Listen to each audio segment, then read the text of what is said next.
Buenas noches. Si alguien aquí quiere Push the escuchar en button there. español, You don't, you're good. Okay, go ahead. Uno puede escuchar en español usando los audífonos que tenemos allí en la mesa.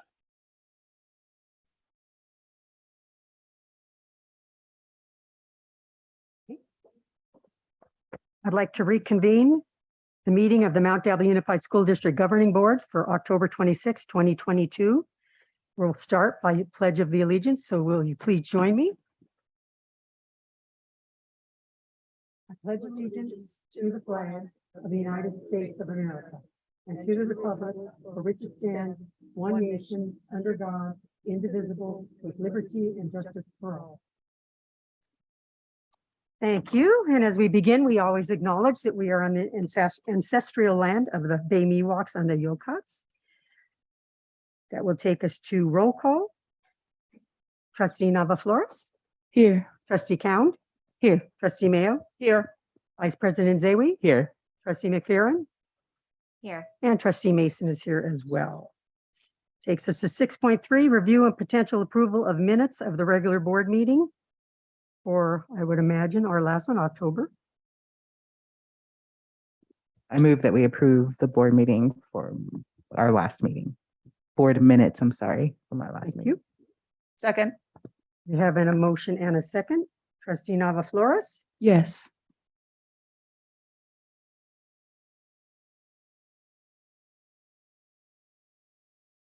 That passes 5 with the approval from our board, student board member.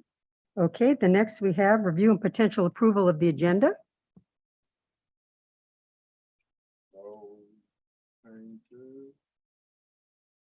Okay.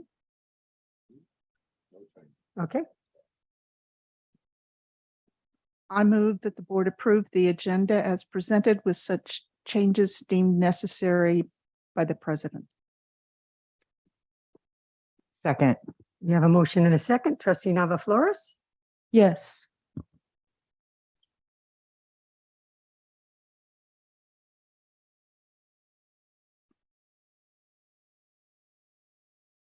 Okay, and that passes 5+1.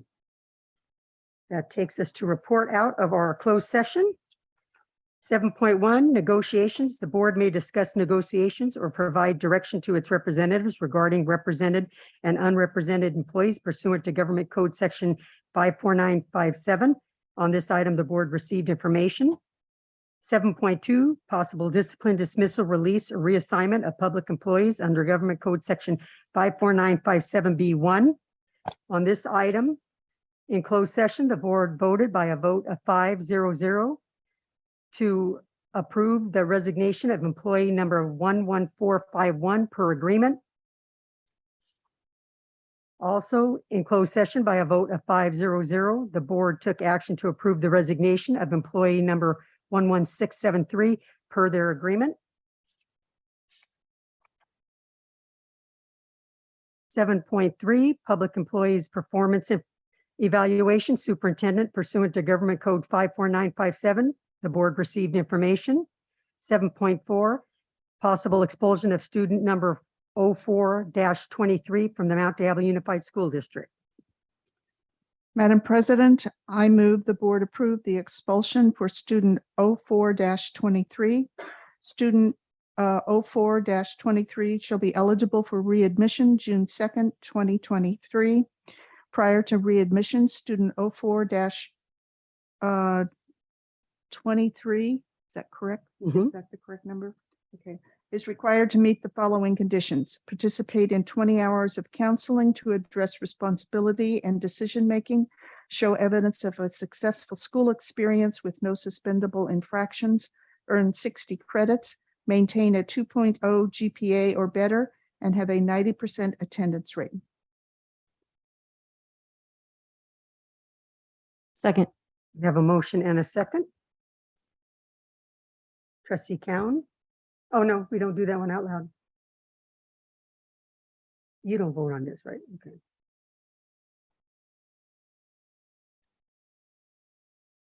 And that passes 5-0. All righty. The last item in closed session, with 7.5, conference with legal counsel, existing litigation, Government Code 54956.9A, internal claim number 3004952, Chang versus Mount Dale Unified School District. The board approved a settlement as presented with a vote of 500. That takes us to public comment. Alejandro Hernandez.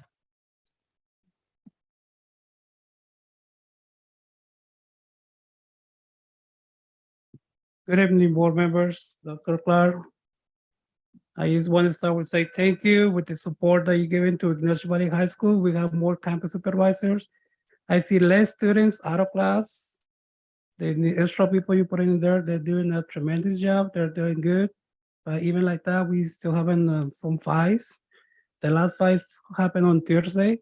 I see the video. I don't see none of the campus supervisors around. I don't see any other administrators. So we have a teacher stop this fight, but they're still doing good, keeping the students out of the class.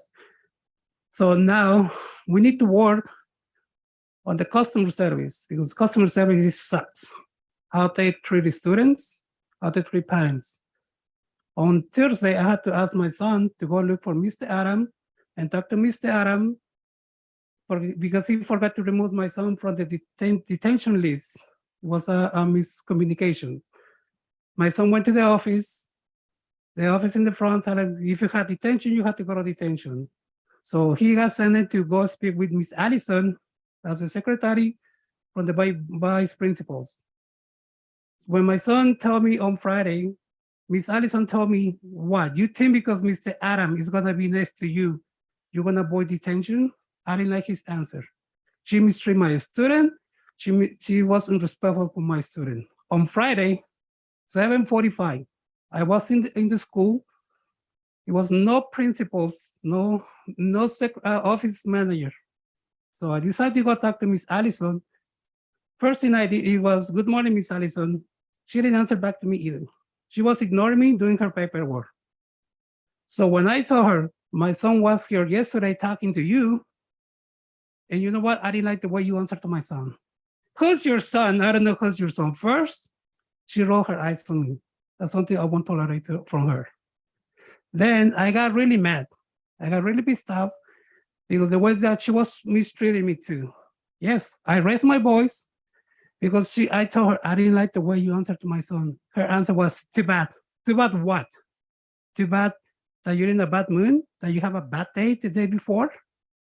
No, you need to listen to the students. You need to listen to the parents.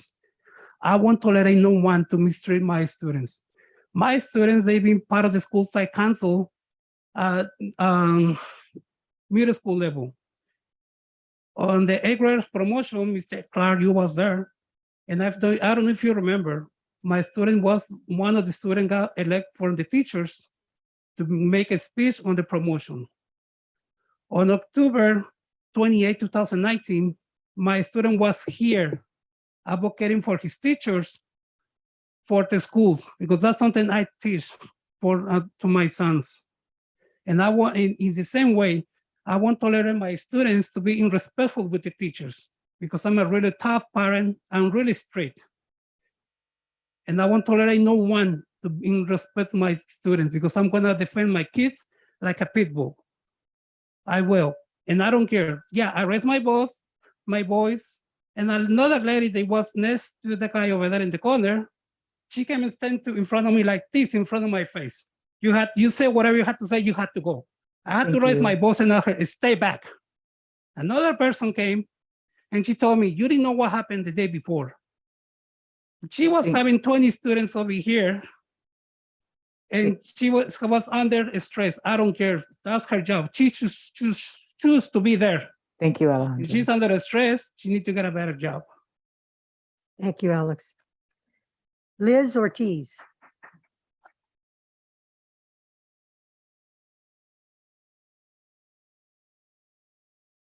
Buenas tardes nuevamente. Good afternoon again. Estoy aquí otra vez. I'm here again. En buen plan, vengo otra vez a pedirles, a suplicarles que le den de escuela a mi hijo. Me traen vuelta, vuelta y vuelta. He hecho lo que Samantha me ha pedido. Pedro Arroyo me ha pedido.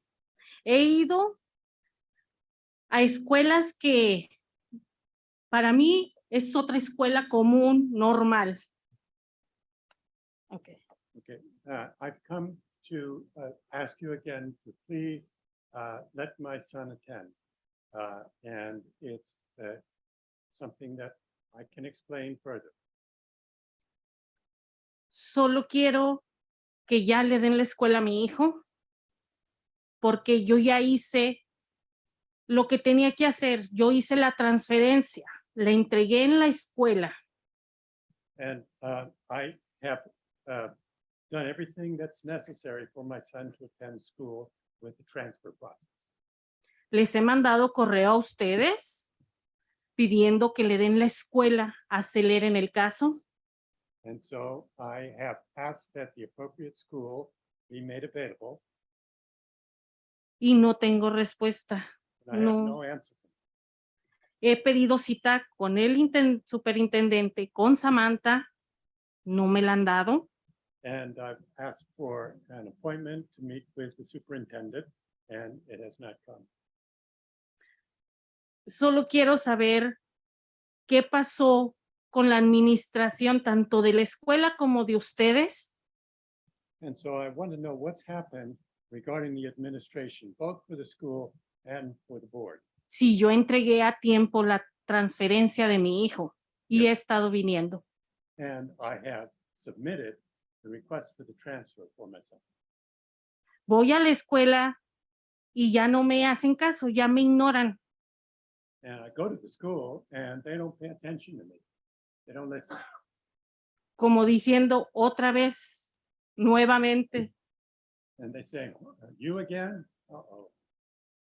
pero no me voy a rendir, quiero la escuela para mi hijo y mi hijo tiene derecho de estudiar y no creo que ustedes se le estén negando. But I'm not going to give up. My son needs to go to school and I'm going to insist on it. Por eso estoy aquí nuevamente y no me voy a cansar, voy a seguir insistiendo. And that's why I'm here today. I'm going to continue insisting on this. Y por favor, chequen las transferencias, ya la mandé. Eso está en la administración, por favor. And so please check on this issue. I've got the transfer request officially submitted. Gracias. Thank you. Thank you, Liz.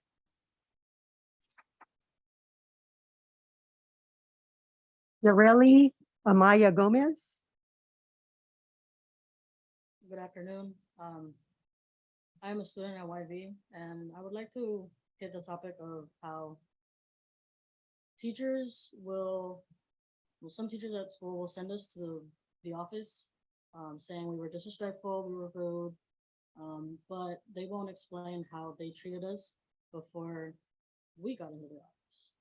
They will call home without using the translator, and most of our parents are Hispanics, Latinos, so they don't speak English.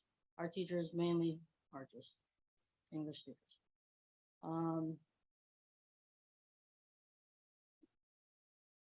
Some teachers at school will demand respect from us as students without ever respecting us.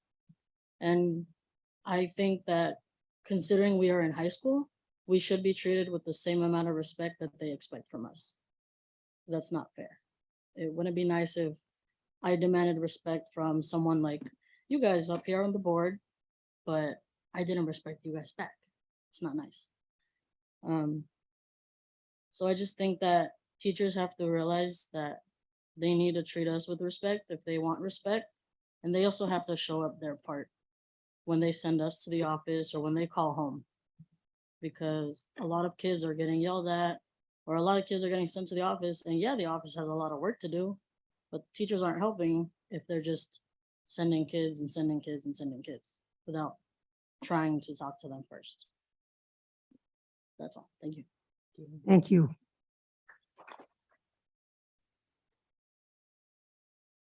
There any more?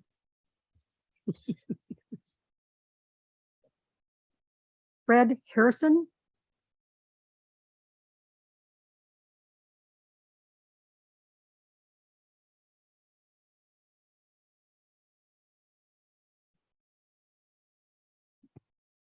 Hello again. I'm Fred Herson, Mhm, and you may have received an email from my group mhm. today, and I hope you had a chance to read it. I am one among many active KVHS community supporters that includes communications experts and alumni, some of whom you met during the August 24th meeting.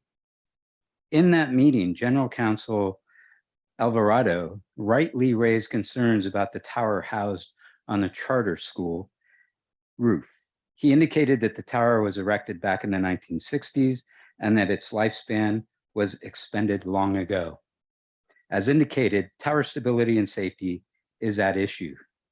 With winter weather swiftly approaching, clearly that circumstance is one of urgency and also urgent in relation to continue operation of KVHS and thereby in relation to license viability.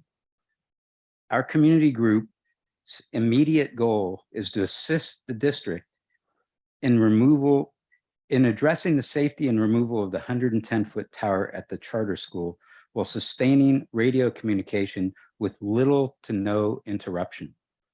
Therefore, we've developed a fiscally responsible plan for safe removal and disposal of the tower and would like to share it with you by way of agendized report. While concise, our presentation will exceed 3 minutes and likely include a PowerPoint presentation and multiple speakers. So therefore, we hereby are asking the board to move staff to agendize our report for the 11/9 board meeting as an info action item, which, as we understand it, would allow you to take decisive action at board discretion. Please see our email you received earlier today for additional basis for this request. Thank you. Thank you. Jorge Mendoza. Buenas tardes. Vengo por cuestión de que mi hijo lo golpearon el viernes y vengo a exigir que se ocupa más seguridad ahí en esa escuela porque está habiendo mucho problema. Ahorita fue mi hijo, al rato va a ser otra gente. No sé qué se puede hacer en esto o qué van a hacer. Okay, I've come to talk about the case where my son was punched and attacked on Friday. And it's a problem of safety at our schools. And this time it involved my son, but in the future it could be other people as well. No sé cómo se pueda, o sea, poner un policía ahí en la escuela para que estén observando lo que está pasando ahí o algo. And I don't know what the solution is. Maybe having police stationed at the school or some other measure of that sort. Porque a la hora que se van todos al lonche es cuando aprovechan las peleas. Entonces, ocupan pues poner o no sé, ¿verdad? Yeah, and it seems to be a key that these things happen during lunchtime where fights break out. That's all. Okay, ¿cuál colegio? En el Ignacio. Ignacio That's Zara. Just to clarify, he's talking about the 5 from Thursday, not on Friday. Fridays? Okay, it was Thursday, not Friday. Okay. Thank you, all of you, for coming.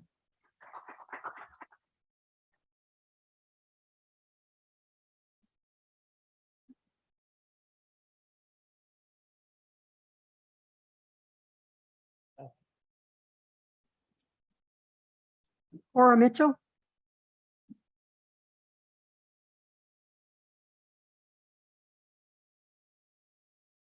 Good evening, everybody. My name is Cora Mitchell, and I'm a mother of 2 students in the district. I'm currently volunteering 5 days a week with struggling readers in the 2nd grade classroom. Nearly half of the class is 1 to 2 grades behind where they should be.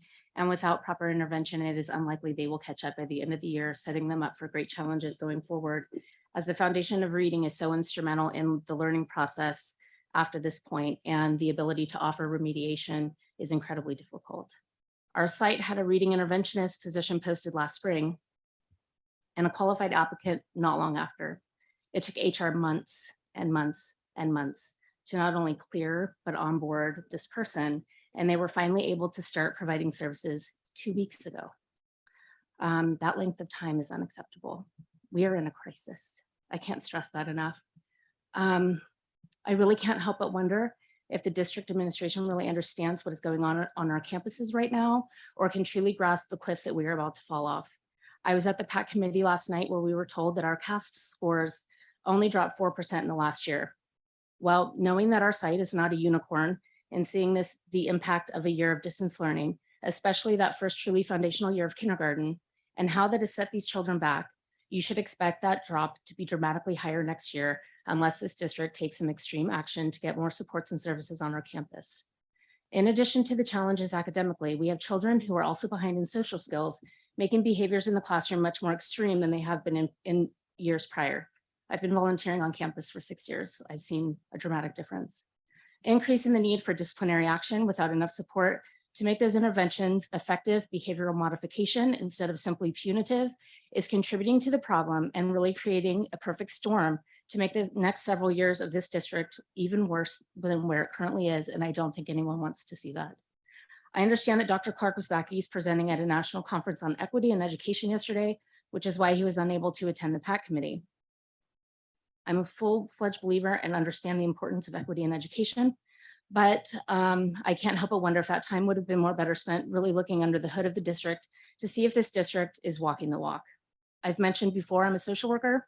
My study in grad school focused primarily on incarcerated individuals, which culminated in a capstone project analyzing the impacts of race, trauma, and community conditions on incarceration and recidivism, including extensively the school to prison pipeline. I've been coming to you for years now about the red flags I'm seeing, and I'm here again to tell you they are bigger and louder than they have ever been. I challenge you, Dr. Clark, to start working full days on each site and immerse yourself in what's happening on these campuses. Not with a lot of fanfare or in a for the gram kind of way, but to really absorb the reality of what these campuses feel like on a day-to-day basis. Things are not the same as they were pre-pandemic. And instead of providing more, we are expecting more with less. Some of you on the board know me well enough to know I do not come here to BS you or complain for the sake of complaining. I'm here because I'm deeply concerned about the future of our students, both during their time in the district and their lives after. The decisions you make here will have lasting impacts on our communities for a long time. And I understand that these are complicated times, but that lack of awareness or concern around these issues, the long-winded lip service and resolutions, the complete dismissiveness from administration when things are brought to their attention is a concern to me, and one that I do not feel is being taken seriously. If you can wrap up. Okay. I just want to tell you, this is my opinion as a professional, not just as a parent here. I am very concerned about the future of the students in this district if we don't start doing more dramatic things and getting more bodies on campuses to help. Thank you. I'm sorry. Thank you. Thank you.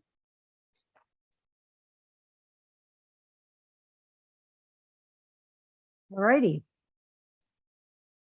That takes us to communications, district organizations, irregular meetings. A single spokesperson of each recognized district organization may make a brief presentation. Anita Johnson.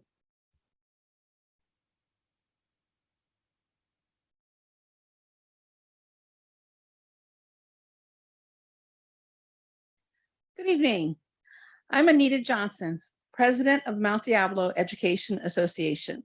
My pronouns are she and her. MEDIA is a united group of educators working together for the benefit of the students of the Mount Diablo Unified School District. Yesterday, we reached agreement regarding the district's contributions for medical benefits for 2023. I'm here to thank you, school board trustees, for the leadership and respect that you have demonstrated with your decision to increase the district's contribution to benefits beyond the amount required in the contract.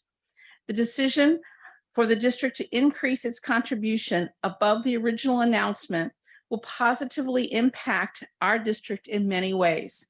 With this agreement, the district will contribute 80.5% of the Kaiser rates.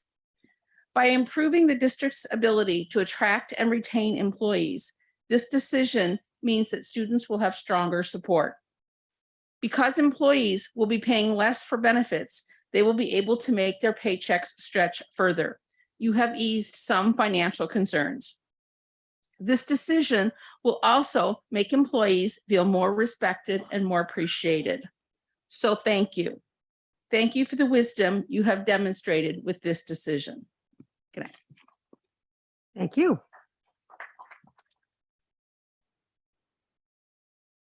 Okay, that takes us to 10.1, recognition of Mount Diablo Elementary School, Odyssey of the Mind. Good evening, President Mason, Board of Trustees. Staff has brought to the board tonight for recognition the Mount Diablo Elementary School Odyssey of the Mind team, who recently traveled to Iowa State University, placing at third in the international competition in their category out of 59 teams.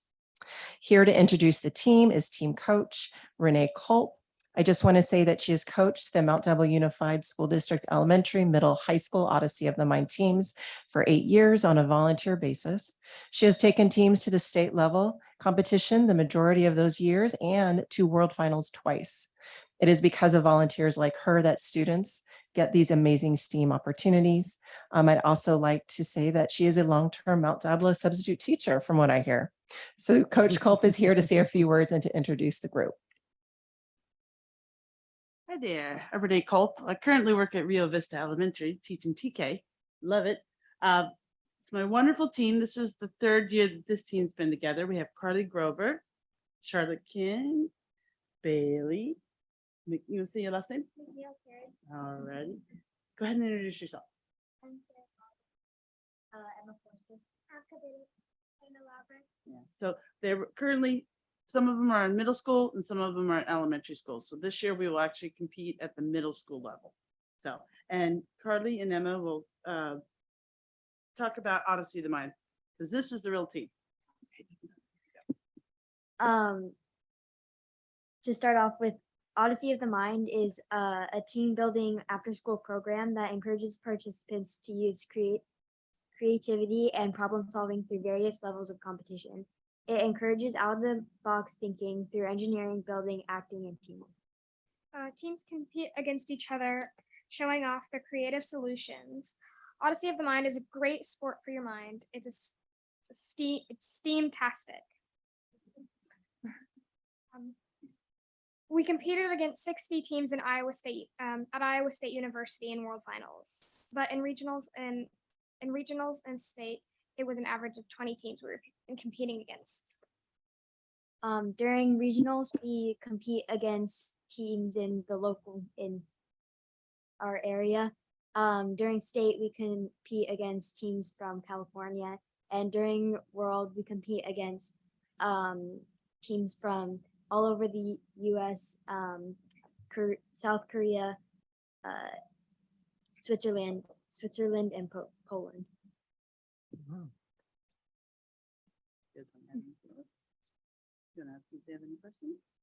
Is there any question? I'd like to give them some applause. We're very proud of you. Thank you for supporting Odyssey of the Mind. Yeah. Do have a question? Maybe one of the students could answer. I'd like to know what the final project was. What did you guys build, or what was the final what was the final thing you had to solve? So there's like a few different problems you can choose from, and we normally choose problem 5, which is mainly acting, and it includes building a backdrop, props, making a script, making costumes. It's an 8-minute thing, and each problem is very different. Most of them are more building, and ours is acting. And there are actually 3 levels. So elementary is Division 1. We're currently competing in middle school, which is Division 2, and then high school is Division 3.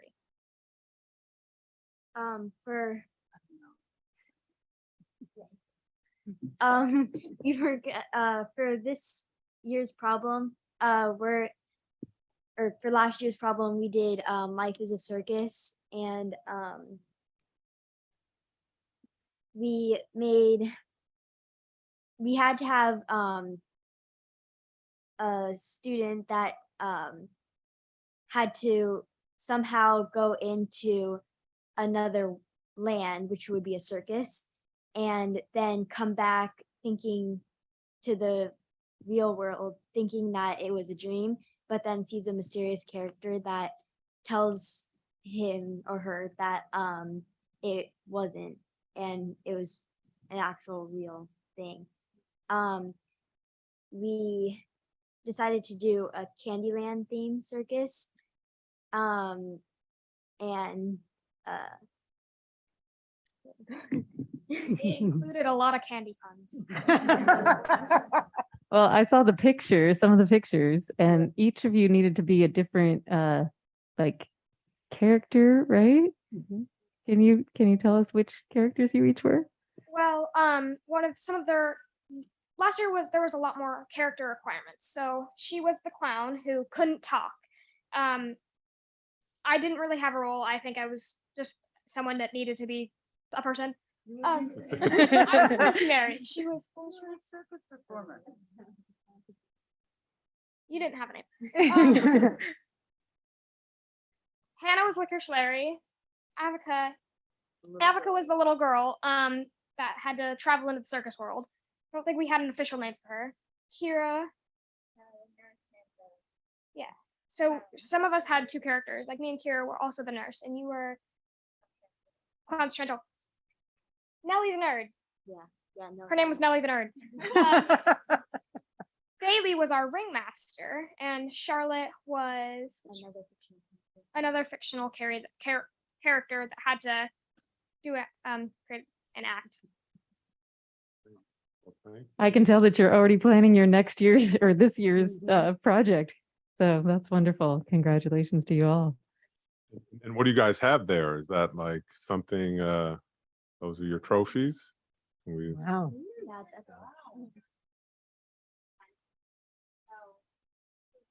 Yeah. Can we take a picture with them, Dr. Clark? I was going to ask if you wouldn't mind to come down, we could take a picture of this monstrous trophy and the team.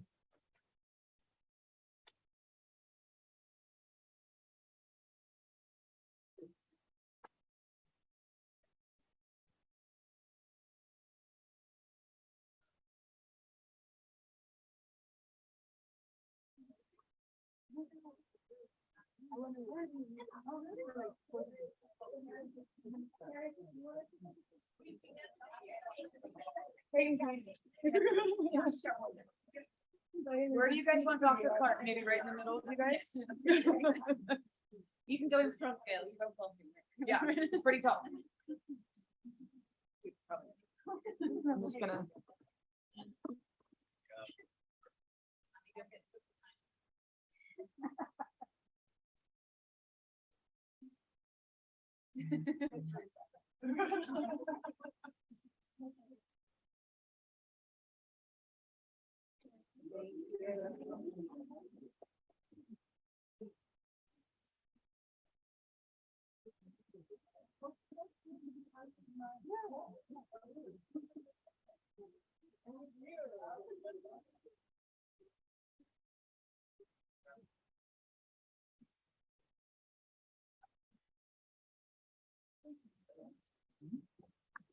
Okay.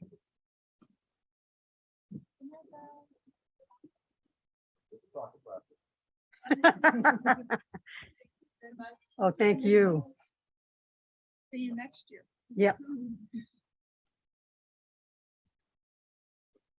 They are why we are here. So. Okay, next is 10.2, review and potential approval of resolution 22/23-30, recognizing November as Native American Heritage Month. Dr. Clark. Yes, and I think this is an important resolution that we should obviously consider. So I'd like to present to the board for consideration, resolution 22/23-30, Native American Heritage Month. Whereas this country was home to generations of Native people long before the arrival of European explorers, and each of these tribes had a unique and vibrant culture as well as a system of social order. And whereas the European settlers were aided in their survival by the teachings of this country's first inhabitants and the contributions of the Native Americans to this nation's government, history, and culture are as numerous and varied as the tribes themselves.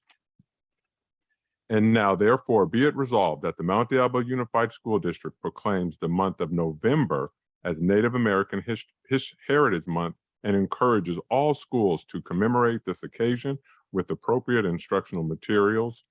And be it further resolved that this resolution be distributed to all schools within the district. Madam President, this resolution is now in the hands of the board. Thank you. Board members? Trustee Nava Flores? As the Board of Education, we are involved in creating and passing policies regarding the educational system. So let us encourage the teaching of comprehensive and accurate Native American history. I promote that the Board of Education adopts a land acknowledgement, and the public speaking of Mount Diablo High School class drafted one that honors and respects the guidelines provided by local tribes. And it goes like this.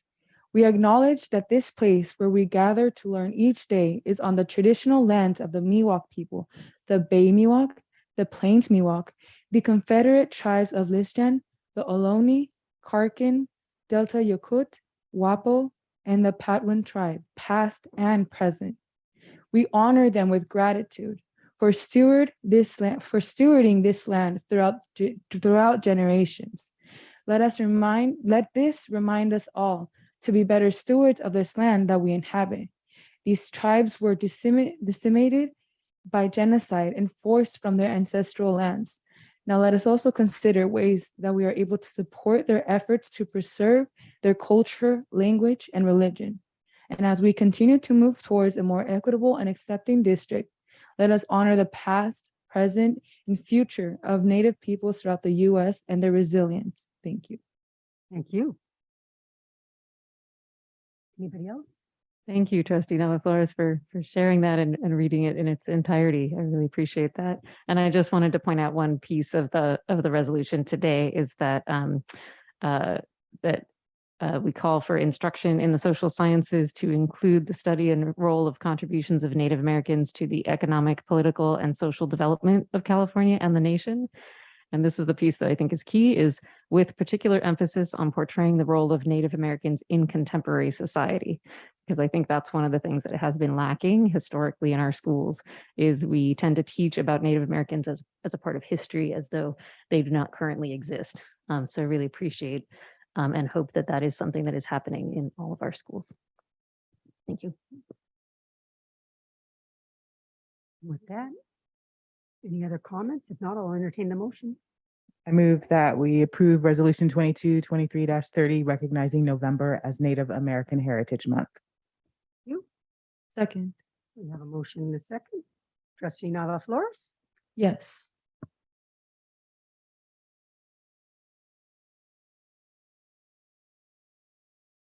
And that passes 5+1.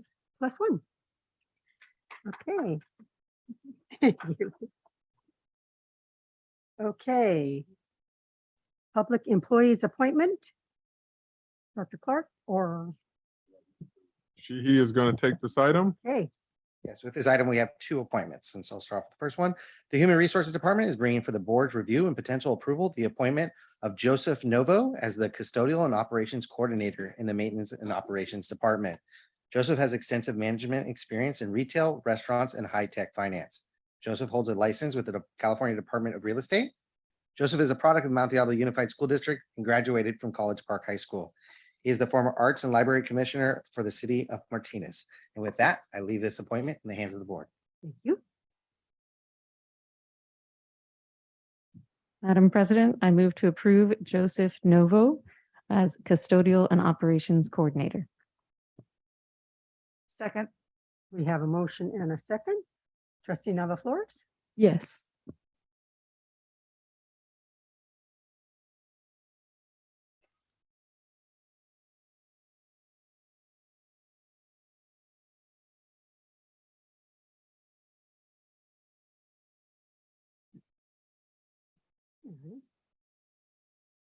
That part. Would you like to come up?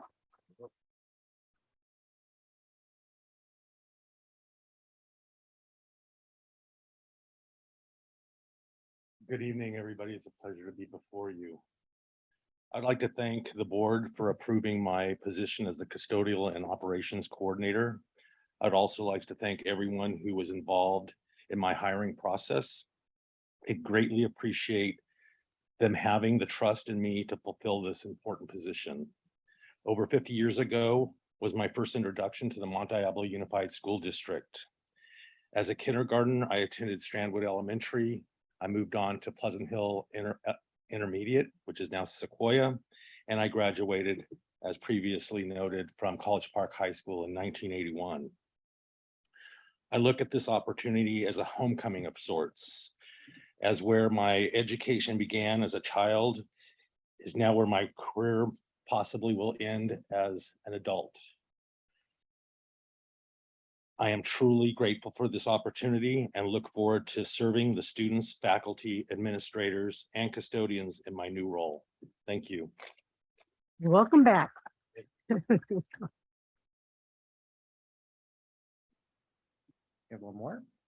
The Human Resources Department is bringing for the board's review and potential approval the appointment of Hashimu Lewis as the Custodial Operations Coordinator in the Maintenance and Operations Department. Mr. Lewis has been part of maintenance operations of facilities since 1989 and has worked as a custodian, custodial supervisor, building and grounds worker, and a senior custodial supervisor. Hashimu has also had the opportunity to work as the acting operations manager, reporting directly to the facilities manager. Hashimu has studied employee human relations, custodial supervision practices, and scheduling, and supervising buildings and grounds personnel. Hashimu is honored and excited to accept this position, looks forward to learning new techniques. And with that, I leave this appointment in the hands of the board. Thank you. I move to approve Hashimu Lewis to the position of custodial and operations coordinator. Second. We have a motion and a second. Trustee Nava Flores? Yes.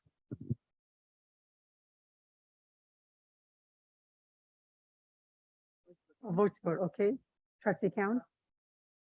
Yes. Trustee Mayo?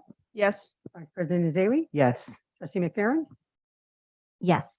Trustee Mason votes yes. So it's unanimous. Hashimu is moving from Southern California up here currently, so not able to attend tonight. Okay. And that takes us to board member reports. You want to start us off, Trustee Nava Flores? Good afternoon, everyone. I hope all of you all are well. I wanted to quickly start by just announcing that, again, the FAFSA and the California Dreamers Act application opened up in October, and the deadline is in sometime in March. I also want to remind that the University of California and the California State College's deadline is this November on the 30th. So I encourage all seniors and all of those who are applying to any private or public universities or colleges to get started on their applications, on their personal insight questions, and receive any supporters assistance that they may need from their college and career advisors or any program coordinators that are providing any assistance.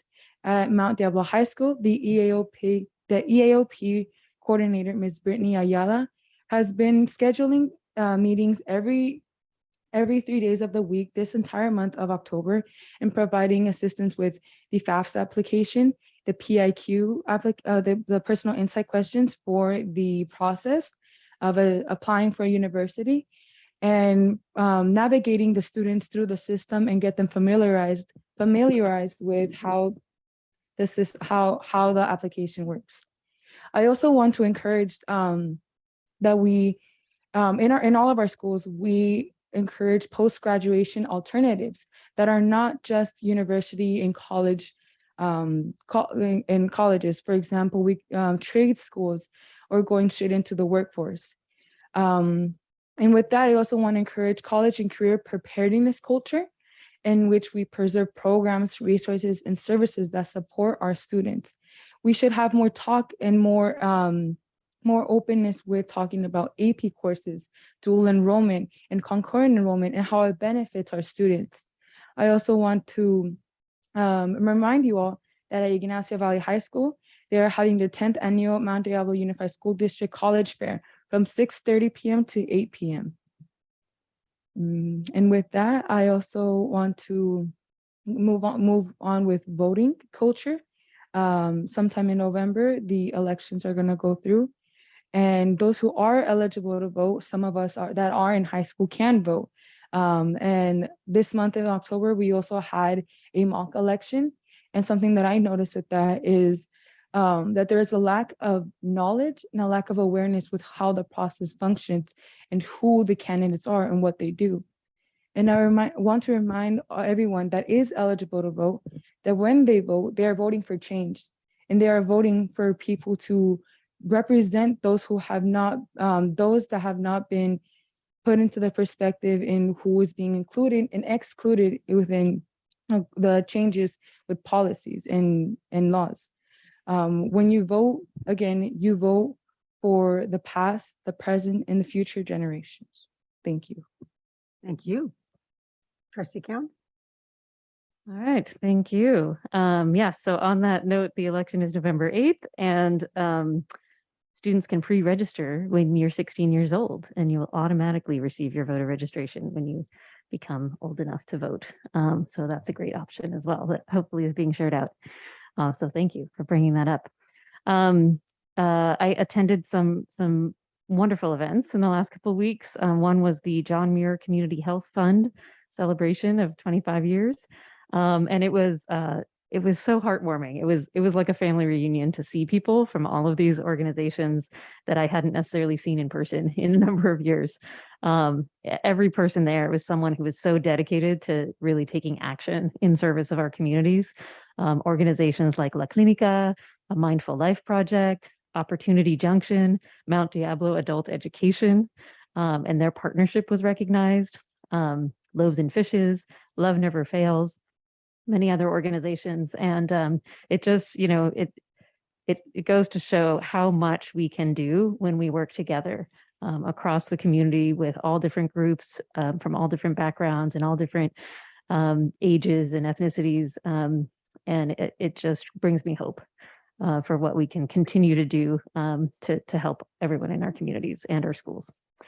I also made it over to the DLAC meeting from there and really appreciated the responsiveness that our DLAC has had to topics that parents have requested, such as anti-bullying and how to handle these tough situations that we're seeing on some of our school sites. And I want to give congratulations to our newly elected leaders of our DLAC for this year, the District English Language Advisory Committee. I did get to go to the Concord High Career Fair, so that was a really great, I don't know if did you get to go?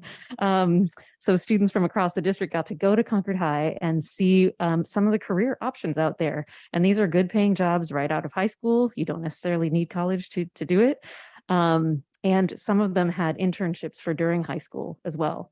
Everything from Concord Police to the water organizations, to the water companies, to the firefighters, and then all of the different apprenticeship programs out there. And there were all these hands-on things that you could do. So of course I had to try them, so you can try welding, you can try with the iron workers, you can see if you can climb the large iron pole, which last year I was too intimidated to try. This year I tried it.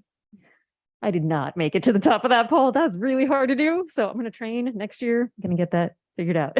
But really props to the iron workers out there. You guys are strong. I also did get to go to the Mount Diablo Elementary Fall Fest. And I know there's Fall Fest at so many of our schools.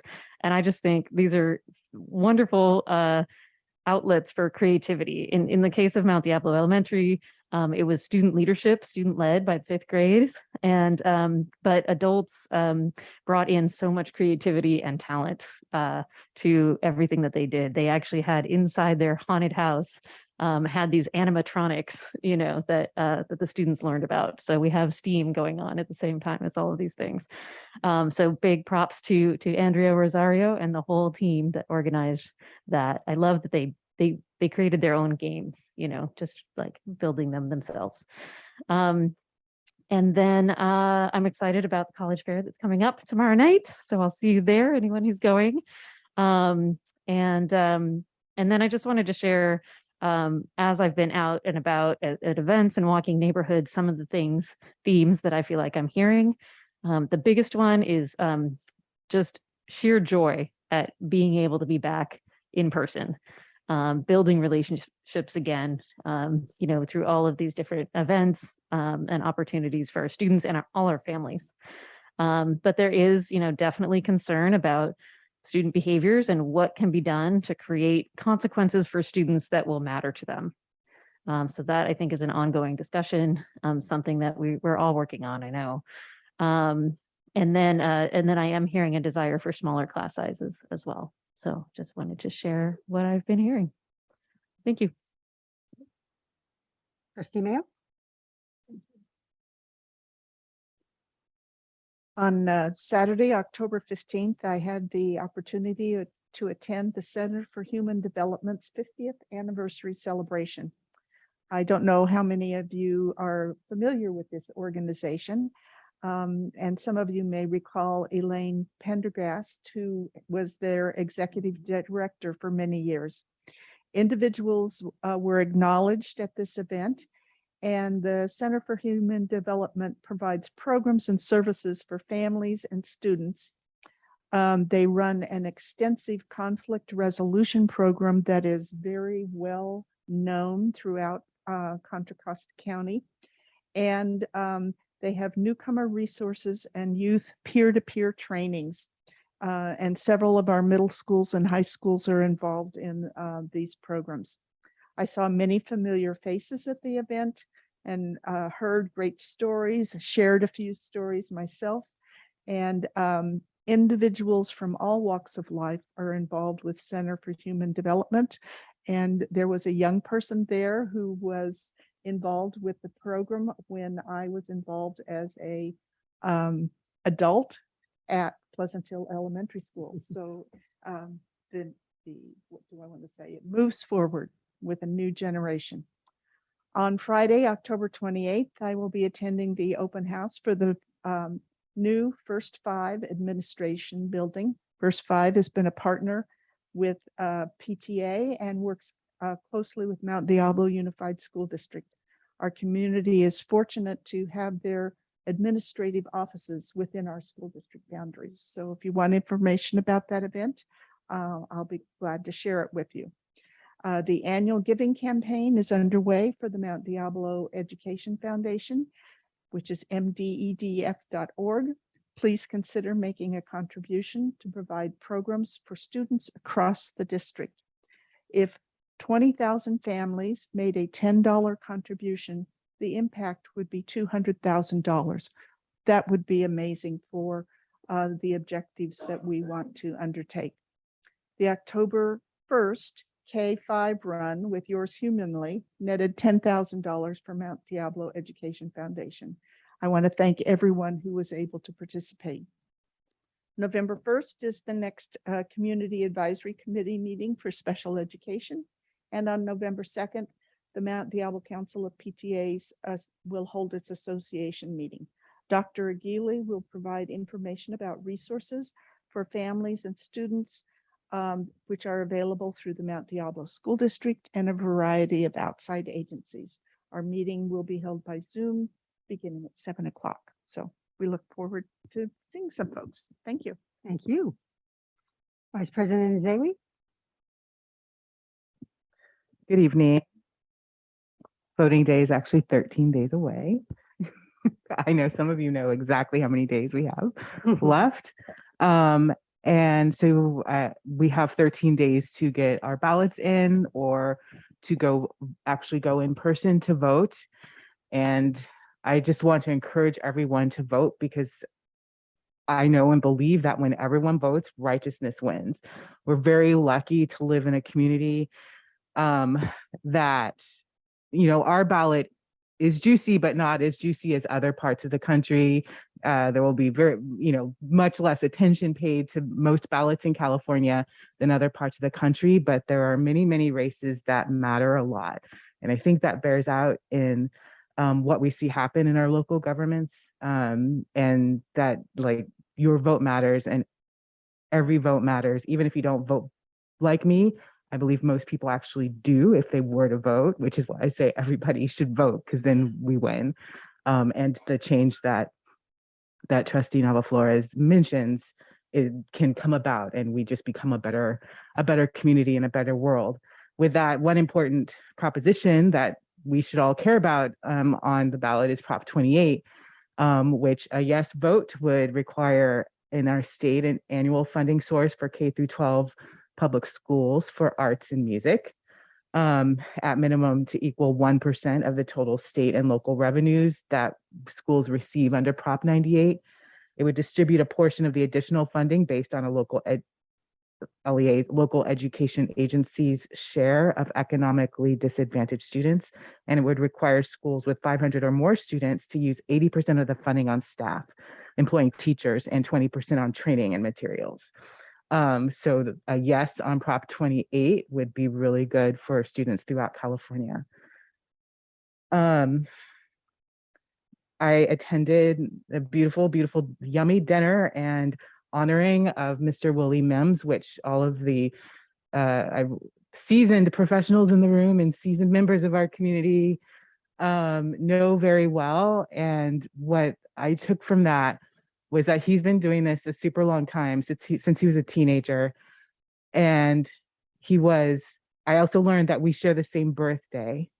And so I feel, yes.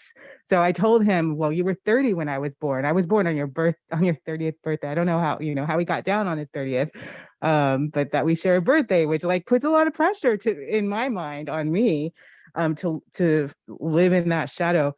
And what I also learned, well, it wasn't a surprise, but that he's a thorn. We know this. He's a thorn in a lot of people's sides, but he's including our own Dr. Clark over his career, but he's a thorn that gets stuff done. And what he said to us when he spoke was that, he needs people to pick up the mantle and to continue being that thorn. And I feel warmed that in our past several meetings, we've had people picking up that thorn in our own meetings, and it's all right to prick us. As he said, it's like, it's not to, I can't remember how he said it, but as we know, as we hear, and as people are upset with us as a board, or as people just want us to know something, like we hear it and it makes a difference and we should hear it. Do know we have feelings. So if you can, take that into account, that helps. But no matter what, we still hear what you're saying. And just like voting, it's being like Mr. Mims, following in his footsteps, that really brings about change. I don't know if the African American Parent Advisory Committee met, and I have no idea if the beautiful video that Dr. Francis created out of that meeting is publicly shared. I have no idea, but I hope that it is, because that too is just a beautiful example of our community and the care that our parents have for our children, but especially Black parents, about our Black children, who Mr. Mims has been fighting for most of his 77 years. And one parent said in that, what I took away was that, especially as a Black parent, is that we have to be careful when we're given what we perceive as a seat at the table, that we don't have to sit at the table that's already predefined for us. That again, we need to use our voices and speak up, and in the way that we need, and not try to fit into what already exists, which is how we force our children to do. When they come to school, they have to fit into this box, which is, schools aren't prepared for Black children. And as parents, they're not prepared for us as parents either. So that, I really appreciate the work that is just really rolling really well with the SACE plan and African American Achievement. I don't know what to say, but I can't not say anything about the YV and College Park football situation. Last week, if I don't know what to say except to the Ignacio Valley community and the team and the families, that you are everything, and that College Park, I would hope could take this as a learning opportunity and an amazing opportunity for growth. I hope that the parents and the adults and the alumni really look at themselves and use this as an opportunity for growth, because it is our job as a district to graduate students who become great human beings in this world. And we should model that behavior, and we should in every part of schooling, including athletics. And so, yeah, that's all I got to say, I guess. Yes. Trustee McFerrin? Good evening. I will start by saying that a couple of weeks ago, I went to the Concord High football game versus YV. And that's something I always like to do in the fall. And I just always feel really good at the Concord High campus. I noticed a lot of really positive sportsmanship among the players in the field. So that's always nice to see. And then last Tuesday, I went to the tobacco ordinance meeting at the city of Concord, and I saw one of my favorite student speakers who spoke. They spoke wonderfully on behalf of students. So I want to thank that student. But that conversation continues. There was no kind of clear outcome that evening. There was a lot of discussion from staff about needing to reprioritize in order to make a tobacco ordinance doable. And then last week I also went to the CAC meeting, which was mostly kind of a big discussion on bylaws, which was pretty interesting. And then last week I also went to the ABAR meeting, which was really interesting. There were a lot of counselors kind of talking about their equity journeys. And then kind of luckily I was able to attend the shot clinic for COVID vaccinations and for flu shot. I'd already had my flu shot, which was my district where I teach set up a flu shot clinic. So I got that sometime last month, which was great. But I was not eligible for the last COVID booster. And so I am eligible for this one. So I was very excited to go on Saturday. And the event was very well attended. I saw a lot of families. It was great to see how everyone was served. They were setting up kind of coloring tables, and people could get their blood pressure checked, and they could learn about the different classes and programs offered at Adult Ed.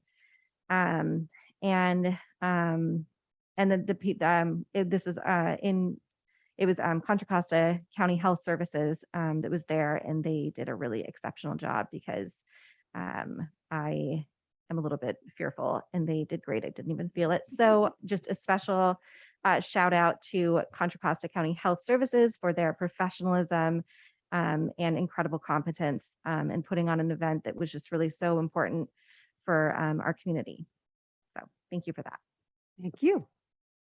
I just say that I attended Mr. Mims' event as well, and I went to school with many of his relatives, and actually I believe it's his cousin Sterling. He and I have been on the MAC for over 20 years together. So I was very honored when I got there at the door and they told me, "Oh, you're on Mr. Mims' personal list." I'm like, wow, that's impressive. So yeah, that was a lot of fun. It's always fun to be around Mr. Mims. I went to Rio Vista last month for the coffee with the principal and visited with the parents. That was a lot of fun. I went to Ignacio Valley High School, had a parent presentation for their dual enrollment program for engineering, which was really interesting. And as you were saying, the kids are earning college credits right there at their high school. So by the time they graduate, they can already have 28 DVC units, which is really cool. The ABAR meeting I attended with Trustee McFerrin, and they had the counselors give their presentation. I went to the trades show at Concord High School, got to meet up with some of my friends from the Sheriff's Department that were there hanging out. The DLAC meeting was very well attended. It was very nice to be able to see each other in person. It's been a long time. They elected their new slate of officers. And I went to the PAC meeting yesterday, which was also well attended. And I always like to sit around and get to hear what the parents in our district are thinking about. And I think that's it for me since the last meeting. So I'll turn it to you, Dr. Clark. And my comments will be brief. I just, basically just want to talk about the standardized test scores that were released. I think if you really want to get a good picture of the scores is to go to EdSource, just Google EdSource and look in EdSource, and it will show you every single school. It'll show you what our test scores were back in 2019, sort of pre-pandemic, and then it'll show what the test scores are in English language arts and math this last year. Again, it's all over the map. Some schools showed growth, some schools went down. Overall, as predicted, we had a 2 to 3% dip in those areas. And I'm very confident going forward as we address the needs of each and every one of our students. We have, number one, we have the confidence that we're in school every day, and we're not closing our schools. We're not going back on distance learning. We're not, closing classrooms because of outbreaks. Our students are in schools each and every day. And when they have those interactions with their teachers every day, and they attend regularly, they are going to automatically start filling in those gaps that were left out when they were not allowed to come to school because of the pandemic. So I'm really confident about that. I'm also confident of the laser-like focus that we are having as a district and as a team of teachers, a team of administrators who are working together to make sure that each and every classroom is teaching grade level standards. And so that work is continuing on. Also, in between the lines is we have to continue to work on our expectations of students, of what are our students capable of doing, and what do we do when they're not meeting the expectation. And unfortunately, we need lots of work in ensuring that expectations are even throughout the district. A concerning piece of data was the data of our English learners. And when you look back at sort of what's going on there, oftentimes our newer teachers are put in classes where they have to teach ELD, or our newer teachers are going to work with our most highest needs of students, and our English learners are those groups. When we have our highest numbers of vacancies, they tend to happen in places where the students have the highest needs. So again, we're going to continue to do our part to address that. And I know that, when you take the work of human resources, when you take the work of our instructional leadership teams that are present at each school, the work that they're doing, our standardized scores are going to improve. Now, again, I've said before in front of this group that our standardized test scores are just a third of really that whole child. But those other 2/3 really do need to be a part of this. So our students do need to learn social emotional learning and learn how to self-regulate. Punitive punishments are not things that students respond to. They have proven to be ineffective in many different segments of our society. So we do have to, find ways to strengthen those relationships between the students and the adults on our campuses, so that will help provide more confidence with our students, provide our students a voice to be able to speak up and make sure that their needs are being met. And then again, it's just that classroom instruction that's taking place in the class. It needs to be high quality in every single classroom across the board. And I'm very confident with the administrators that we have in place. I'm very confident with the support staff, and I'm very confident with the teachers. So we're going to continue to monitor our standardized data. We're going to continue to give our local assessments. Each quarter, we're going to, continue to give those. We're not going to pull back on that. And next year, when we're looking at our standardized tests, I would expect that those would improve. And again, I'm just giving the 30,000 foot level.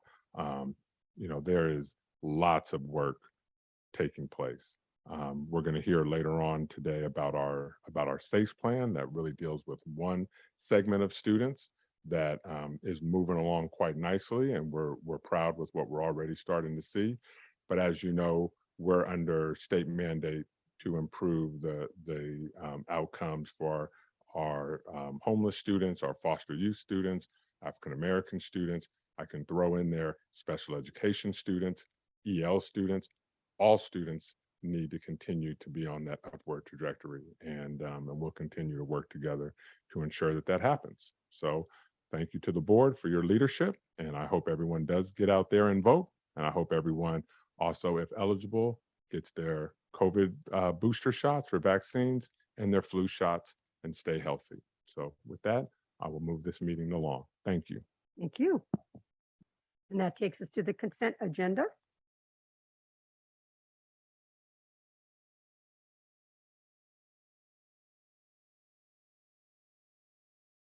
Okay. Read my little spiel here. Items listed under the consent agenda are considered routine and will be approved or adopted by a single motion. There will be no separate discussion of these items. However, any item may be removed from the consent agenda upon the request of any member of the board and acted upon separately. So do we have any requests to pull anything from the agenda? Madam President, let me open this up. I'm sorry. I would like to pull, I believe it is 15-8. 15-8. Northgate High School boosters. Yes, ma'am. Madam I was going to pull 1510. Okay. Any others? Nope. Okay. So 15-8 and 1510 have both been pulled. Madam President, I move the board adopt the consent agenda with the exception of 15-8 and 15-10, which will be considered separately. Second. Okay, we have a motion and a second. Trustee Nava Flores. Yes.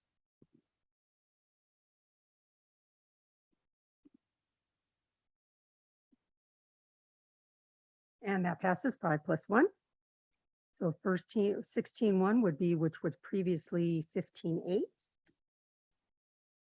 Which was the approval of establishment of Northgate High School Parent Theater Booster Club. I'm very excited to see that this is coming forward. I know that the more booster clubs that we have on campuses which support our school programs, the more successful those programs will be. I do believe there are a couple of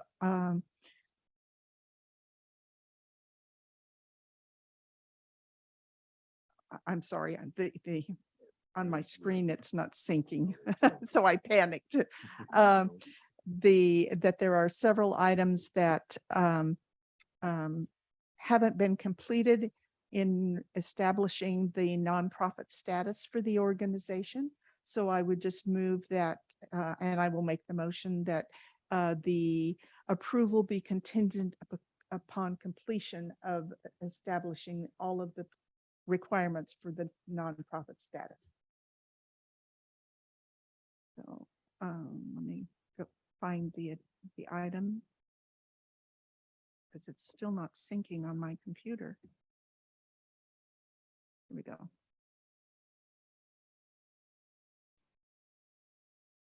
Well, it's now 16. We need to be on 16:1 on the screen there.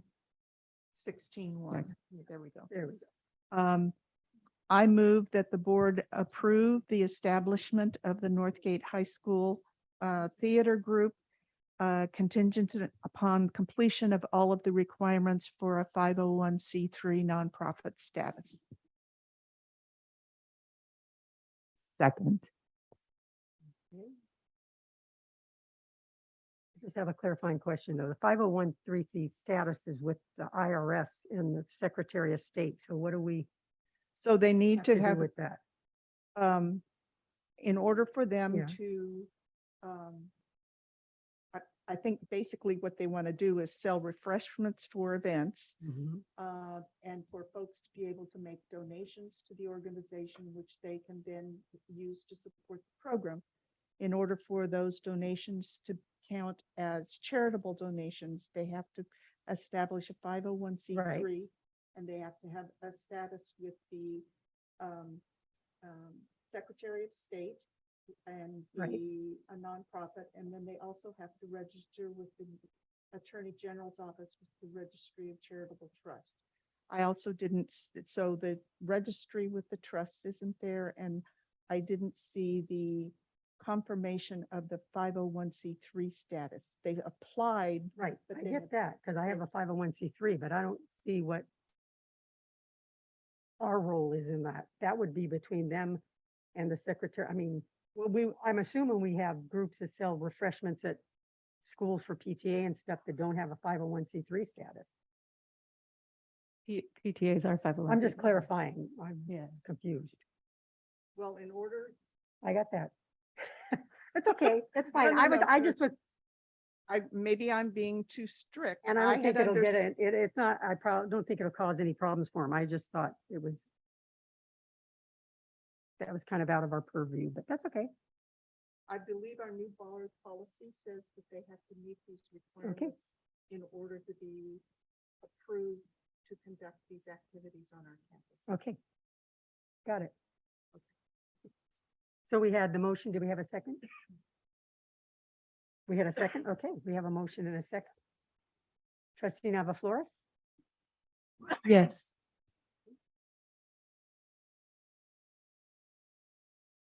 There you go. 5+1. Dr. Clark? 16.2. Is there a comment on this one? There is a comment on this one. You want Go comment? ahead with the comment, go ahead. Cora Mitchell?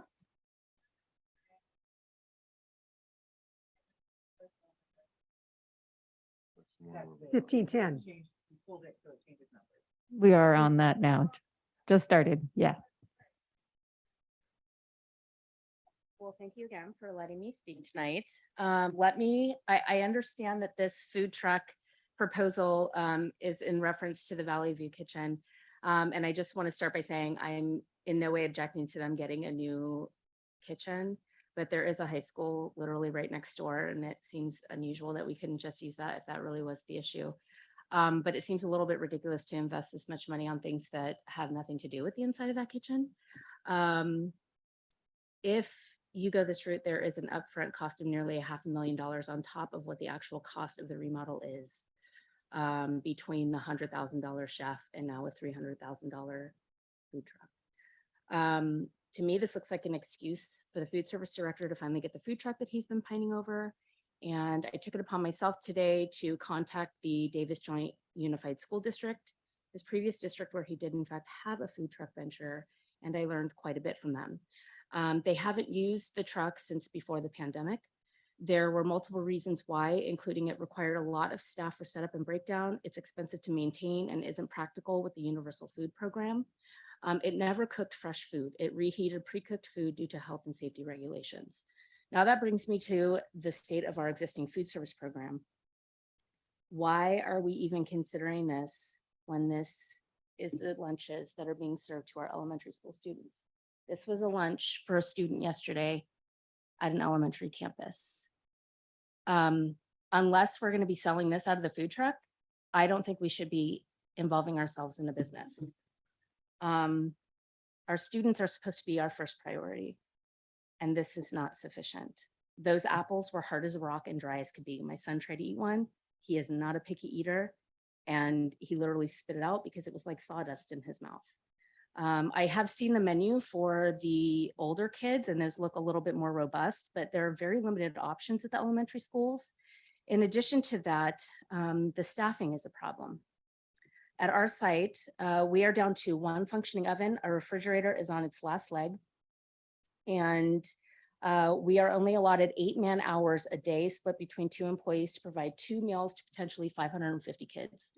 We have at least 16 outstanding food service positions posted that we currently can't hire for, partially because they are listed at only 3-hour positions with no benefits at $15 an hour. As board members, you guys make more money and are better compensated than our food service workers in this district. That's terrible. The least we could do is make them 4-hour positions and give people benefits to improve the service that's being provided to our students and giving them the time that they need to properly prepare these meals. This isn't extra money to play around with. This is money that hasn't been spent to make this department the best that it can be for our kids.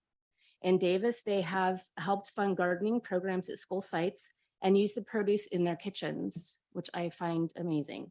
Meanwhile, our school site, our PTA is actively trying to raise $10,000 to supplement the grant that we got to start a gardening program on campus this year. Considering the shortage of staff, before we do anything else, please consider making the 3-hour positions 4 and provide benefits so we can possibly staff to even accommodate something like this. But if we are going to play the role of a venture capitalist, we Please should wrap start. up. Thank you. Okay, I'm just going to ask for a business model and all the things that they would have to provide to get a loan from any other bank. We should know, when will this be profitable? When will we make our money back? How much more expenses are we going to need? How much more staff, insurance? How much are we Thank going to you, need more than Cora. one truck? Please start asking the hard questions because this is taxpayer money. Thank you. So I'm available during my board member meetings, spoke with the board member. She expressed questions about this. So I've reviewed the item. The specs are there. It is priced out. We went through the process. We put it out to bid. We had one bidder come forward. We checked the bid. The bid was accepted. Not only are we updating the Valley View kitchen, but we're going to be updating several of our kitchens throughout the district.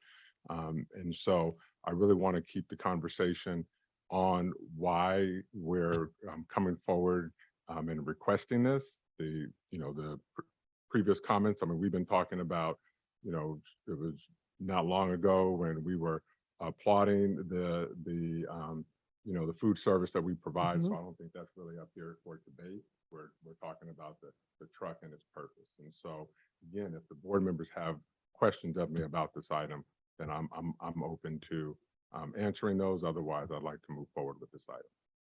And my understanding was it was going to be moving as we updated more kitchens. Correct. And there was a conversation last night at the parent meeting about, oh, are we starting a catering? And I think we said, when all said and done and all of the kitchens were updated, we do have a serendipity program that maybe those kids would like to adventure a little small business, or we could have the produce from the gardens we do have growing in schools on a food truck that went maybe once a month to a different high school. So it's not a catering business at this point that I think we're adventuring on. It's providing lunches to the schools where the kitchens are closed. And then once that's done, we can reevaluate where we are with that. That was my understanding, and that's where I am on this. Right. And again, we have, as this board fully knows, that the money that is within the food service is not the same money that we would use to hire teachers or whatnot, or buy other equipment, and is used within that department. This district has invested in a warehouse. Obviously, you've all been kept abreast of the supply chain issues when it comes to food. I mean, it's interesting how we have these global issues that really trickle down to the local level. And then when they reach the local level, the perception is that we're the only people who are doing this. And it's, for some reason, it's done out of some other ulterior motive. So again, we have talked about the quality of food that we provide in this district. We've talked about the number of meals.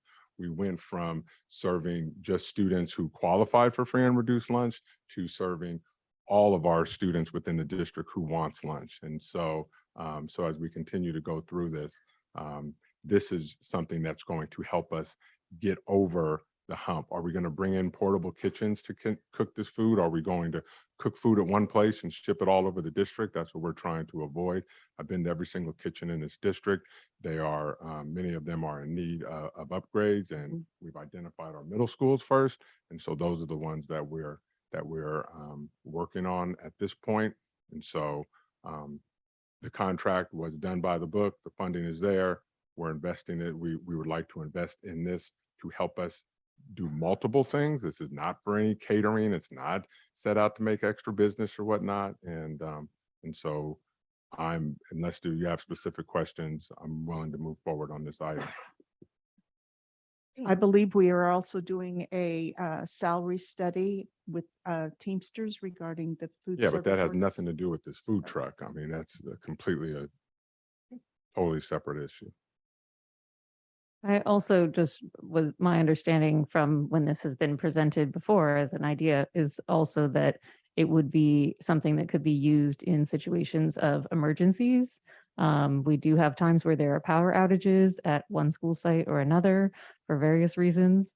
Or water issues, various things that can happen. And to me, this also would be something that would be helpful in emergency situations. Is that Right. Well, I mean, I just, we spend a lot of time like trying to make really sound investments with our dollars, right? So we're not just so again, when it comes to emergency services, right? So the water, the food in the cafeteria, the food in the warehouse, of course, all that's going to be, distributed.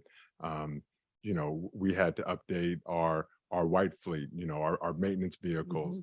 We're trying to update our buses and things like that, and get our buses using regular, alternative fuel than just gasoline. So, I mean, a lot of thought goes in to the process before it reaches this board. And so again, with this food truck, we have, thought about this every which way. We're trying to bring the least disruptions to the schools when we're tearing apart their kitchens and updating their kitchens, and also being flexible so that if we need to apply resources in other areas, we can. So, thank you.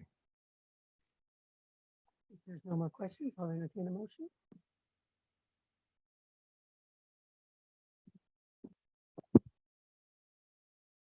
I move to approve the request of proposal number 1921 from MDUSD mobile food truck. Second. We have a motion and a second. Trustee Nava Flores. Yes.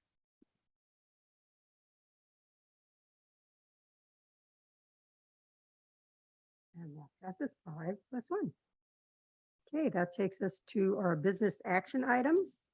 18.1, review and potential approval of the Coordinated Care Early Intervening Services Plan. Great, thank you so much. We're excited to bring an updated plan. Unfortunately, if these are issues that have been present in this district and other places for some time. I feel that we have a good team assembled. We have a good plan.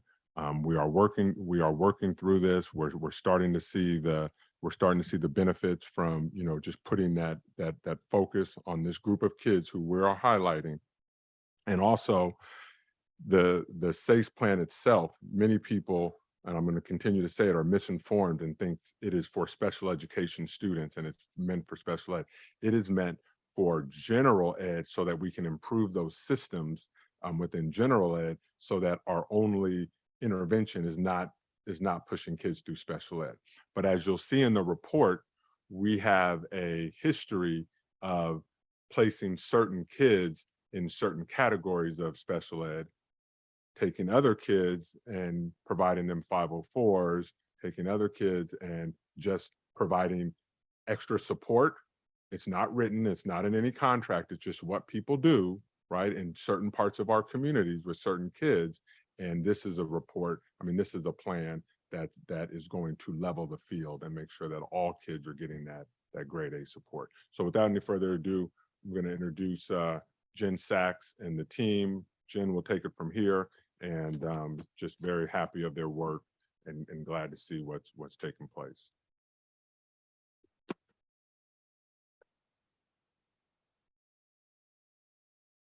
And we do have a time limit. I'm aware.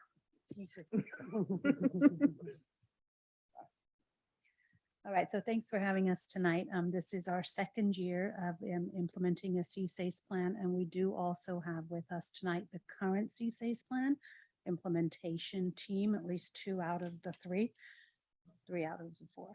So over there, we have Amy Monahan, who's the program specialist of operations, kind of overseeing it. We have Patricia Hamachi, who is our program specialist for the instructional side of it. And we also have Jonathan Waslin, who is sort of serving as our guru on the side. And he was part of the original CSACE implementation team back in the day, and he's been instrumental. And then the other member of the team is Dr. Francis, who is our parent community coordinator. And we are also involved. All right, so this is our second year of being found significantly disproportionate. So for this cycle, so as you can see, we're developing the second plan. Right now, we're in that middle year, so we're finishing out the first plan, and then we're just going and starting the new plan. But as you know, it takes kind of a year to get going, and then but fortunately for our second plan will be easier because we do now have the infrastructure in place. Here's where the data comes from. This is a screenshot of what we get from the state. And what you can see here is the dot doesn't work over on that screen. But if you look in the middle column where it says African American, you can see over in the left-hand side, 18-19, we were at 3.51 risk ratio. The magic number to beat should be 1, which is not disproportionate at all, but the state cuts it off at 3. So we can see that in that school year, we had 15 students out of 988 African-American students, or 3.51 risk ratio of being identified as intellectually disabled. And by last year, that had dropped down to 12 out of 940 students, or 3.24. So we're trending in the right direction, but we're certainly not there yet, which required us to develop a new plan and completely revise what we were looking at. That being said and done, our current plan's only been in implementation a few months, so we went ahead and used that as the basis, which we were advised to do by the state SPP TAP group. We did convene our core leadership team and our regular leadership team and the implementation team, along with our community partners and our parent partners, as we are required to do. And we shared with them some of the qualitative data. And I realize the numbers are very small to see here, but this is just particular data to our African-American students, where you see that 5 years ago, we were at 3.7% of our total population were African-American, whereas now we're at 3%, right? When we look at students with disabilities, then we were at 6.3% of our total numbers of students with IEPs or African-American, so almost twice as high. And the same as we go now, we have 5.6% of our students with IEPs or African-American students. So again, too high, but we're definitely trending in the right direction, and there's more slides that show that. When we look at our students with intellectual disability, we see that was 12.6% of our total students with intellectual disability. That was incredibly high. And then we're down to about 6.5%. So there is more attention being paid to eligibility criteria and what that looks like.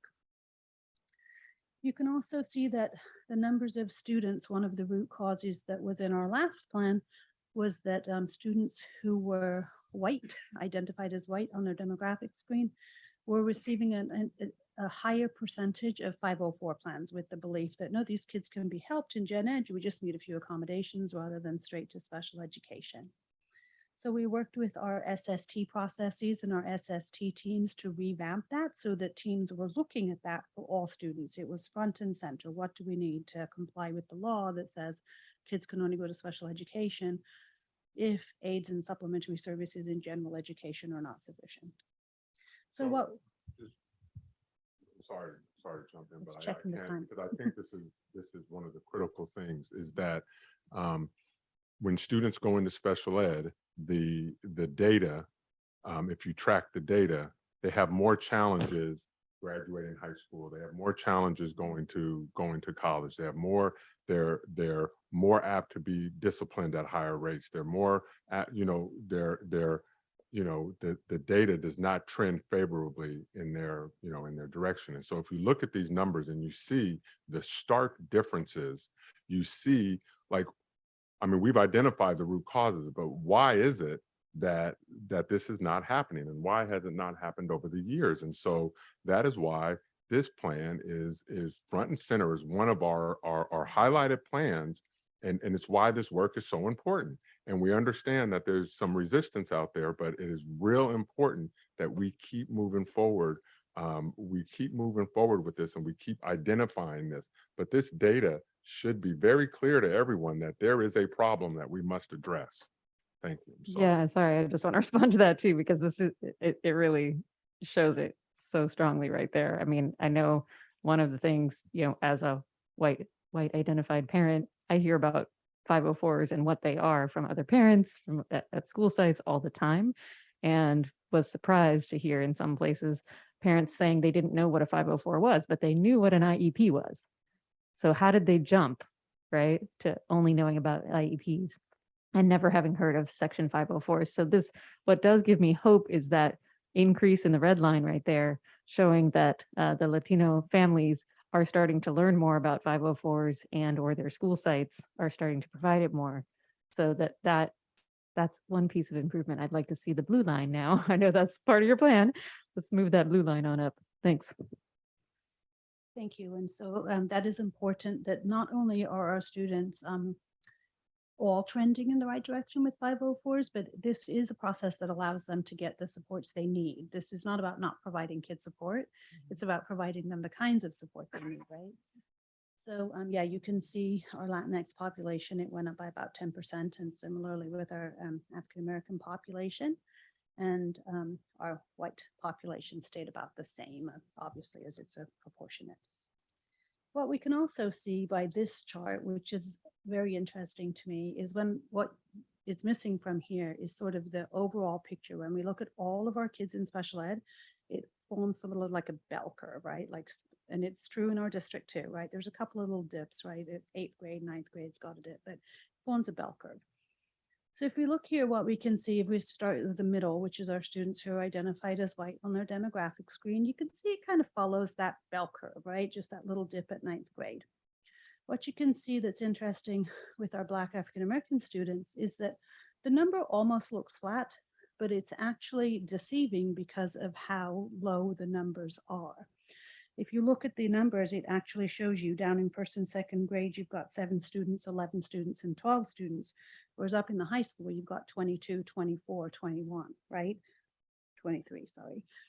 So we are doing a much better job of serving kids in general education. In the younger grades, we're not just referring them to special education. And the file reviews do show of our 12 students with intellectual disability, they were all referred before 2nd grade with the exception of 1. So this is a good sign too, trending in the right direction. What's interesting is our Latinx students, and what we're thinking is that in the younger grades, we're saying that, it's probably a language acquisition issue and they're not getting identified till later. It's like, the assumption is that it's a language acquisition. So we're looking at that. The good news is what you can see is our Latinx students between 12th and 13th grade, with 13th grade is bridge.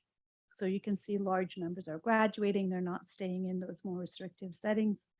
Same is true with our white students, and even our African-American students, it's a lower, just because of the lower numbers, but it is still a drop there.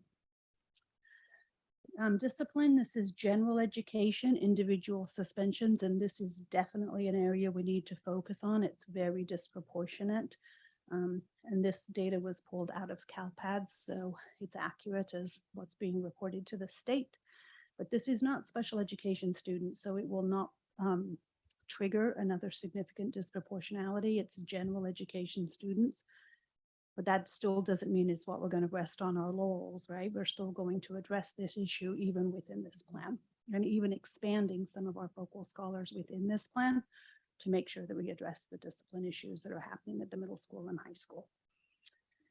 And then the other thing that I wanted to share is it's not only who's getting referred to special ed, but it's where the students are placed. And this is actually current data out of our Student Information System for Special Education, or SACE system. And you can just see by looking at the bands who's being served where. So the less restrictive is the blue, which is like speech only. They come out for 30 minutes a week for speech service, or an hour a week or something. But then the green is our special day classes. So you can see just by looking at the width of the bands, right? That our African-American students are still more likely to be referred to special day classes, and our Asian students less likely to be served in resource, more likely, you can see how that goes out. So the actual placement of students, not just referral to special education, and their eligibility criteria continue to be focus areas for us. The actual placement isn't referenced in the SACE plan because, as Dr. Clark shared, it's a general education plan, and that would be something we'd address on the general education side. The other part is that we do have to identify in this plan something different than we have to address in last year's plan, and that's that we have to identify success gaps. And as Dr. Clark already shared, that special education students typically graduate lower than their general education peers. But this chart actually shows us two different things. And again, it's very easy to see if you look at the bars. You can not only see that our graduation rates for our African-American students are lower than those for our other group, right? What you can also see is the red bar up the top is the A through G requirements, who's ready to go straight to a four-year state school. And you can see that our African-American students have a much thinner band. And so those two things, graduation rate and A through G rate, are both identified as our success gaps that we will work towards. Again, another reason why we're looking at increasing the population of our focal students at our middle and high schools. All right, and there's also qualitative data, and I didn't include the quotes in here, but we did do a parent community focus group, and then we followed that up with another one. And then we also had a student focus group with some of our focal scholars. And some of the things that they shared with it, they did like their teachers and they did feel like they were getting help. But conversely, other students shared things such as that they were called out of class to help take care of a sibling, or that they really didn't want to move to a new school because they felt like they were going to get picked on there. So all of that data is included in the CSACE report, the actual program plan that we'll be submitting to the state. So we did see signs of improvement from the actual focal scholars themselves. But again, we shouldn't be hearing that from any student, right? That they're pulled out of class for those reasons. So those are things we'll be addressing. And again, as I did mention, we did have those 3 focus group meetings, but we've also been reaching out very actively. And as a matter of fact, some of the parents have been sharing with our implementation team, like, why do you keep calling me? I haven't heard from you in 10 years in this district. Why do you keep reaching out now? Why are you calling me again? So we did want to be really clear that we are inviting all of our parents in the community to our anti-bias, anti-racism group, that committee that's headed by Dr. Staggy Smith. We're also reaching out separately to the parents of our African-American students to attend our APAC meetings. And then we also, and that's not on here, we also, though, separately than that, are still reaching out for those focus groups and the focal scholar plans. So there's been a lot of parent education going on about, yes, your child is picked for this program. Yes, they're not a special education student. Yes, we're going to help your student. Just let us do it. And so trying to navigate sort of all of these groups has been a process in and of itself. All right, and I'm going to turn it over. So as we spoke to these groups, we needed to revisit what we refer to as root causes. This is one of the requirements of the plan. What you see here is anything that's underlined is actually an adjustment or a revision to our original set of root causes in Plan 1. So as we take a look at the first root cause, the systemic racism and cultural dissonance, including national, state laws, policies, and practice. And again, I appreciate everybody talking about voting this evening because that's a way we can change these practices at a larger level, but we can act very locally where even our schools individually are looking at their own policies and practices. We're actually currently working with Dr. Shelley Holt at the high school level in order to take a look at things at individual high schools to ensure that we interrupt what we have, which is marginalizing students and communities and families. The lack of authentic partnership with our African-American families and community over time, this continues to be a topic that has been identified and a root cause that will continue as we engage with our second plan. the lack of equitable and consistent implementation and discipline policies. And this has been a topic that has been addressed at our MTSS trainings that we've had across the district for every single school site. We're going through a series this year because these activities are not ones that are done in isolation. They're actually captured in a multi-tiered systems of support model of how do we support all of our students with tier 1, which is just every student receives this level of support, versus tier 2, which is a little bit more refinement.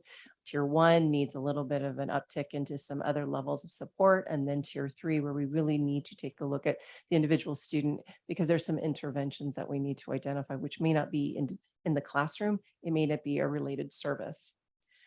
Inconsistencies and biases in the coordinated student support and coordinated care team. I think the graph that Dr. Aguili showed with regards to who has access to a 504 conversation versus one where it's just an IEP driven focused conversation shows that we do have some inconsistencies and biases in that arena.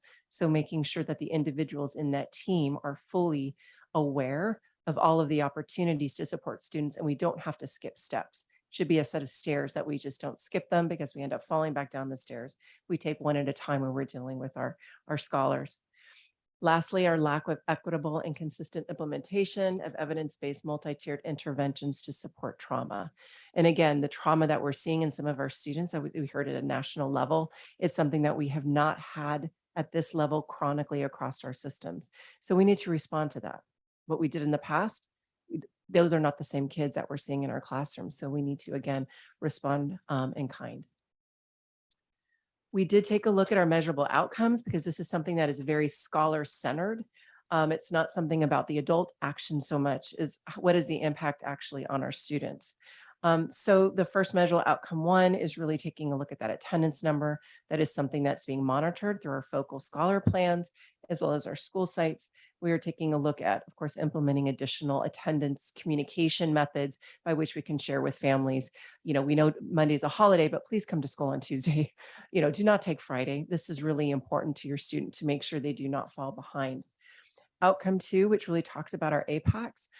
We have started that at the district level, but really taking it to the school level and exploring the opportunity of feeder pattern meetings. Transportation is often an issue. Having to drive 20 to 30 minutes is an issue. We need to be able to have these satellite meetings across our district. So that's actually been leveled up to outcome 2 in our new plan. Measure outcome 3 really talks about that suspension conversation. And again, the data is extremely significant with regards to how disproportionate we are overarchingly. Again, our students with IEPs, not specifically, but it is an area that's also addressed during our MTSS work. Outcome 4, our focal scholars will make a full year growth after receiving intervention services. And this is being measured through multiple measures. And again, meeting with the parents on a consistent basis, sharing with them about student success over time. So they are then a partner in that conversation. It's not a surprise during parent teacher conference. And then at the semester, and then at the end of the school year, they're able to have that one-on-one meeting with that teacher to really drill in to see what are the multiple measures telling us. Outcome 5 really talks about the policies and practices, making sure they're alignment with Ed Code and that we are taking a look at all of our different policies and practices across our system. And this is something that I know the board continues to work on alongside staff. Our board policy is coming forward for this evening, our equity policy, all of those items. And then outcome number 6, which is really that school connectedness that we are going to be measuring through our SCL survey that we give 3 times a year and that we will disaggregate. Our school sites are not changing as we take a look at, as we're working on the second plan going into the future. So we've got our Bella Bears, our Fair Oaks, our Delta View, Rio Vista, Riverview, and Mount Diablo High School. And I really do want to highlight the administrators, as well as the classroom teachers and the teams that are working with these focal scholar plans and getting to know this. This is new territory for them when it comes to that level of monitoring of students outside of their normal grade book and what they see in the classroom. So they are certainly involved intensely in this process. What we are, though, leveling up is this state is really taking a look at our numbers, and we really should be increasing the number of students and scholars that we are supporting. So that number of 340 is an increase of about 20-25 students from what we had in the past. Our students remain enrolled at these Mount Diablo schools, and they will continue to be our priority focused scholar students, but what we are moving forward with are additional students to be enrolled within these focal scholar sites. And we do know that this will entail us having future conversations with our union and labor leaders in order to make sure that we are very thoughtful about the work impact and all of that. But because we already have an MOU that does speak to some of the areas that our staff do support our focal scholars with, we do feel that this is an area that we can just expand on and revise. All right. And just one more word about the focal scholars. As students move into the district, we do go ahead and backfill those sort of slots with new scholars. We want to make sure that our resources are utilized, right? We want to make sure that that happens. And also, as we look to next year, again, these students have had resources and supports for this year. If they continue to require those services and supports, they'll stay in as focal scholars for the second plan. But if not, they can exit out, and again, another student will go back and take that space. And the criteria for selecting those students is again written out in the CSACE plan. So the activities, so once we design our root causes, we determine the root causes, then we have to come up with our end goals and then the activities for those goals. So that the goals will be leveled up. So instead of just having academic support in English, we are also hoping that we have academic tutoring available in all subjects. We're hoping that we add things like, so the SST process, the manuals have been revised, but we now want to build up on that to hold SST clinics where actual teams come in and we sort of have workshops around what does that look like and what could we do differently, deepen that work. And also adding at the high school, executive functioning. A lot of kids do their homework or don't understand the importance of it, or how do you even plan your day when you leave school, right? You got 50 things competing for your time. So that's a big key for us. And in terms to address our A through G rates, we really want to work with the families very young, starting in middle school, right? To make sure that they know the kids have to take these classes. Nobody tells them, right? And then by sophomore year, it's too late. And in addition, increase the opportunities for our focal scholars to actually see colleges. What does this look like? What is it about? And then should we have additional resources left, certainly plan for a summer program that we can do a bridge between the 2 years so that we don't lose steam over summer. So those are just some highlights of the new activities that are in the new plan. Now I am at the end and I am happy to answer any questions you may have. The last slide is just links to resources. Or Jennifer can answer. She's Thank shorter than you. me. I just had two things that came to mind in the presentation. One is when you mentioned the family college and career awareness opportunities at the middle school level. I wonder if that would be a place to be able to express what the different specialties of our different high schools are, because I feel like oftentimes our middle school families are not aware of the opportunities and how early they need to put in for a transfer to a different high school, by November of 8th grade. And so if we can share out the excellent programs that we have at so many of our high schools, I think that would be great. And then my other thought is, since you have your team here, if we could hear from them a little bit as well, just maybe a few highlights of what they feel is working, or what some of the challenges are that you're facing. Hello, everyone. Good evening. I really am enjoying this new role in the implementation team. I get to be on the school campuses, working with the professionals and educators that are on campuses and helping out our focal scholars and their families. Something that really is working is showing our respect to our families and showing them that we are dedicated to make sure that we are serving all of our students and we want them to be successful. And just being on the campus, like I said, doing the phone calls, having the parent meetings, inviting to offices every review. Do we need to meet you on your campus? Working through what barriers have been placed there before and making sure that they do feel connected to our school sites. And so that is part of our challenge, right? We're undoing historic procedures that have kept our families from getting services that they need. And so we're doing the work now to make sure that they feel connected. And I'm proud to be part of that process. I would just say that this is nothing new to Bay Point, the way these kids have. Yes, ma'am. And so one of the hardest barriers Mhm. is those parents had the same negative experience when they were in school. So they're not real anxious to come to the table. No. So that's going to be your toughest. But once you break through that, they will do everything for their kids. Right. And I So- never questioned that. And I come from working at Shore Acres, Yep. which I love. And I love Bay Point. We were just saying today, I said, ugh, it's so hard for me to leave that. And, and I agree. Those families are dedicated. They want what's best for their students. And through their experiences in different, in different levels of our educational system, they've been turned away. And that's why our work is so important, because we do not want to do that. We want to reconnect our families and make sure that our students are successful. And then the next thing I would say, because this happens to Bay Point families a lot, it can't just go away. Once we get, it's not like check the box. Oh, okay, we're good with the state. It has to be ingrained in the district forever going forward, because they're too used to people come in, great program, and that grant ran out, that you're on your own again. So Thank you. Thank you for speaking to that. I agree. I'll echo what my colleague shared. It's been great to connect with families, and I do feel that sense of ease when we're able to tell them we're here to support you, and our presence is becoming greater in this community that they haven't seen before. And we feel that commitment to remaining there, especially once we check that box, because we're confident that we will.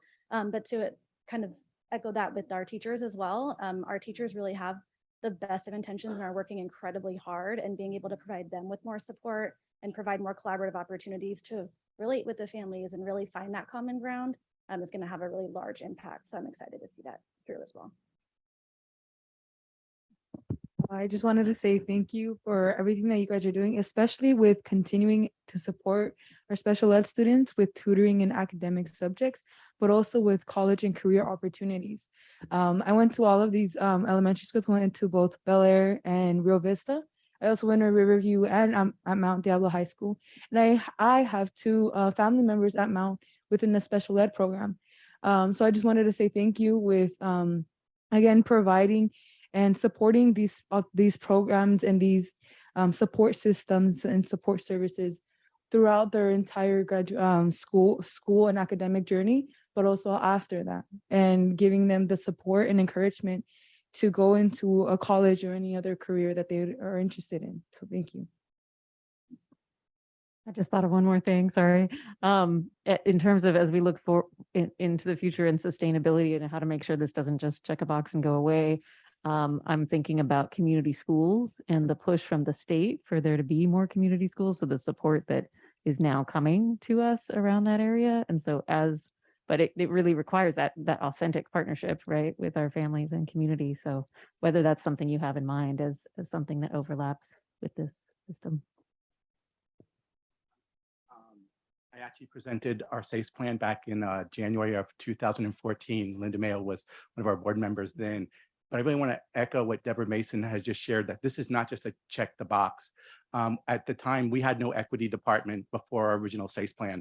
We actually had no counselors in our district before our SACE plan. And to see that we still have a very strong and vibrant equity team.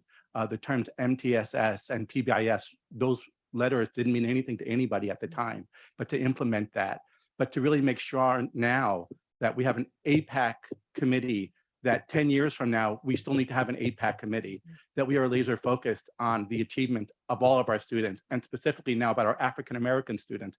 That laser focus needs to be here 10 years from now, so that when my colleagues are now speaking to the board, Linda, you'll probably still be here then.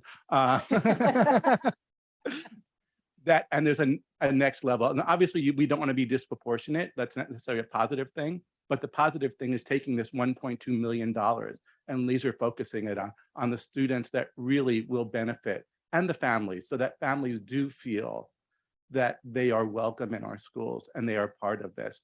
And Dr. Francis does have a second career, and he really was apologizing for not being here, but he has made so much impact already with our parents and our families that are feeling comfortable. And I just want to say thank you to the team that's implementing, obviously Jen and Wendy, and to the board and the superintendent for all your support around this, because it really is such important work. So thank you.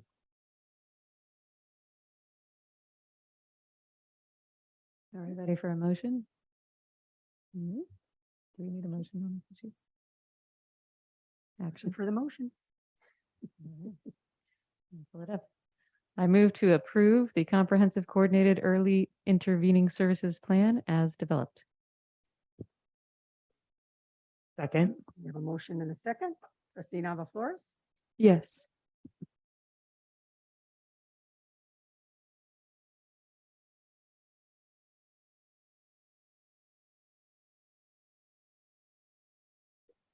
Yeah, approved. 5+1. Thank you so much. Glad to see it. Okay. 18.2, review and potential approval of revisions to board policy 0415 equity. This is on for information. Dr. Clark.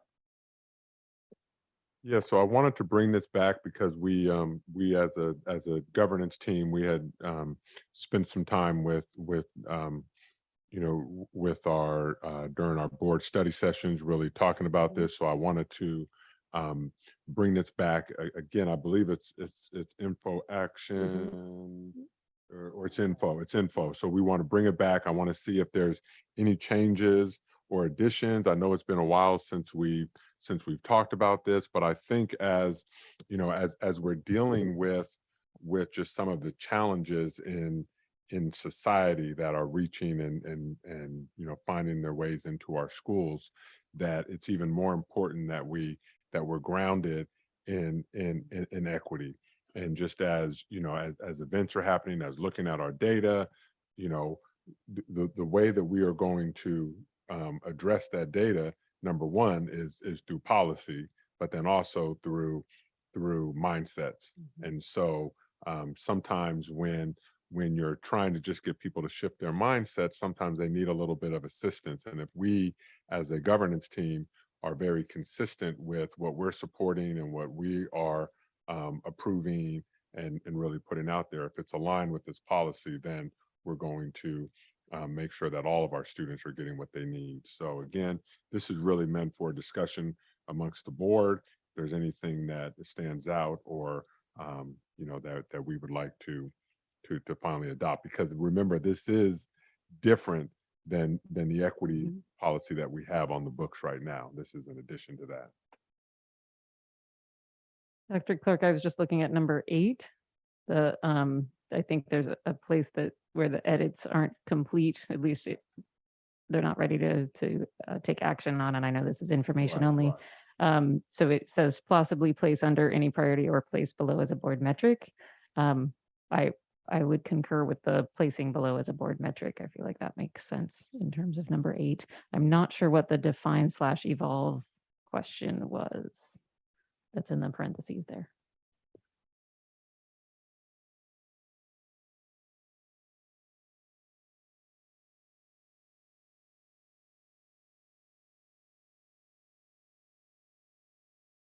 So my number 8 says conducting regular district and site equity audits. Is that, yeah? Yes, that's the one. But then in the blue edition, Oh, I see. I'm reading a different, I'm reading the original. conducting regular district and site equity audits to assess and revise policies, practices, structures, and curriculum to address the academic outcome and performance of all students on all indicators. Oh, okay. There's just something on the computer version that has parentheses define evolve. Maybe that just needs to be removed. Okay, thank you. You're looking at the marked up version. I have something I'd love for us to add. And Trustee Kond, it's almost like you knew what it would be because you mentioned it earlier. We know that our students, that Trustee Fowler last year had to lead an effort at Northgate to address racist terms being read out loud in English. And the same thing happened with did I say Northgate? At College Park. And then the same thing happened with the BSU at Northgate. And it really angered me that that was up to the students to have to school the teachers on this. And so I would like to propose adding under teaching and learning that staff and students shall not read out loud or verbally repeat any racially derogatory terms written in texts. And so it doesn't impact what texts are read, it just impacts what is read out loud in class. because we know that some students are a little way too eager to get to read out loud racist texts. And the teachers didn't see problems with it until they learned, because they are classical American literature or whatnot, and without any regard to the discomfort that puts onto our students.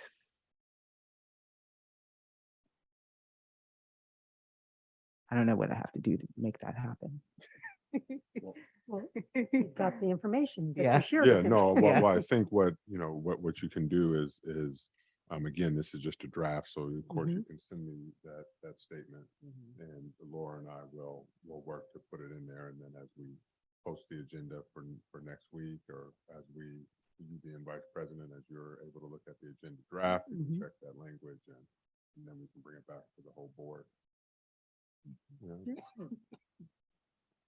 Any other input? If not, we'll go on to the next.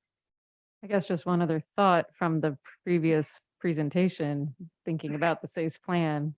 I don't know whether it makes sense to put some wording in here that relates to the SACE plan in terms of identification of students into special ed. Like, I'm just thinking about that chart with the 504s versus the IEPs, right? So something to consider, whether there is any specific wording around that topic that should be implemented here. And you can send me a suggestion on that, and I can work with Dr. Agili and the team on looking at that. Yeah. I do have one question. On the top of page 2, I'm sorry. On the top of page 2, the second part of that first sentence says, through measures that are aligned with the board's 4 priorities, such as the following. This references the board's current policies, and is there some way we need to look at that language so that it's has a longer, may apply for a longer period of time as the board changes its priorities? Okay. No, I mean, yeah. Because are the priorities discussed at the beginning of this policy? I think the 4 priorities are the teaching and learning, the budget, the school climate, and human resources, which we developed in our sessions. But those priorities belong to this board. In another 2 years or another 4 years, there may be different priorities. Do we need to consider that? Perhaps we don't, because then that current board would need to address this Yeah. policy and They make could those go back changes. and adopt So it, maybe yeah. I'm just Yeah. going in a circle here, but I just No, wanted good to thought, though, yeah. look at some to see how we could make this everlasting. And just to be clear, and as I'm looking at this on my computer, so we have 2 drafts there. We have our original draft, which is the policy, and then we have the second draft, which really lays out.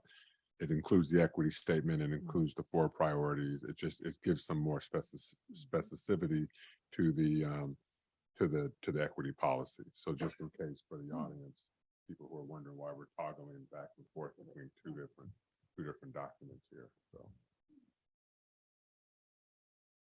Okay, All right. Have my directions. got it. Okay, review and potential approval of updates to board policies and administrative regulations, 0s, 2000s, and 5000s. And that again is for information. So if there's any questions, we could be here a long time if we want to wordsmith all this. Yeah, he was looking at me, folks. Have you sent him notes? Not yet. Okay. All right, so those will be, I'm assuming at a, if not next meeting, a future meeting acted on, okay? Okay, I just have a brief, Yes. brief question.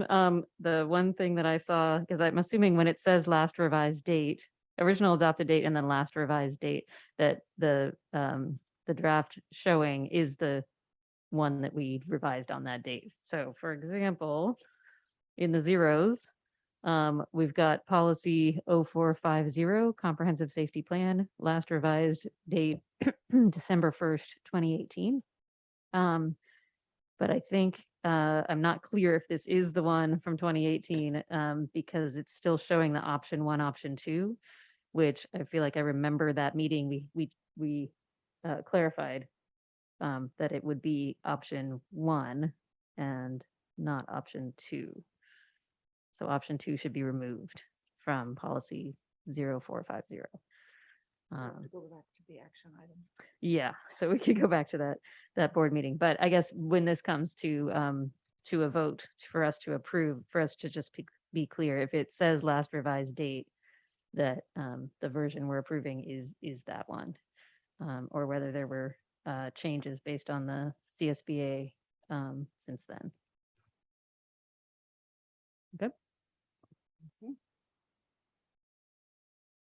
Review and potential approval of noon duty and certificated substitute pay for mandated trainings. This is an action item. And we have Dr. Scudero is going to present this item. Okay.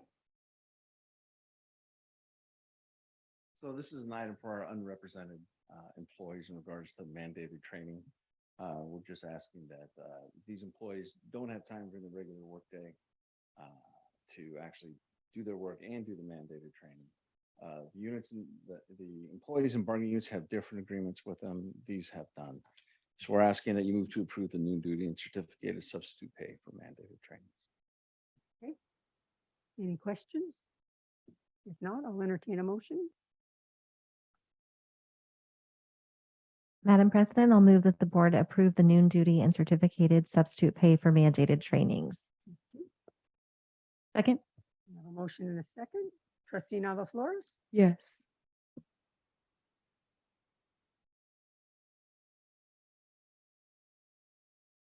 And that passes 5+1, takes us to 18.5. Review and potential approval of new membership application for the Community Advisory Committee. Is Dr. Gonzalez? No, Dr. Scudero, will you grab Dr. Aguili out from the Oh, this is the CAC. Yes. I thought it was the EAC.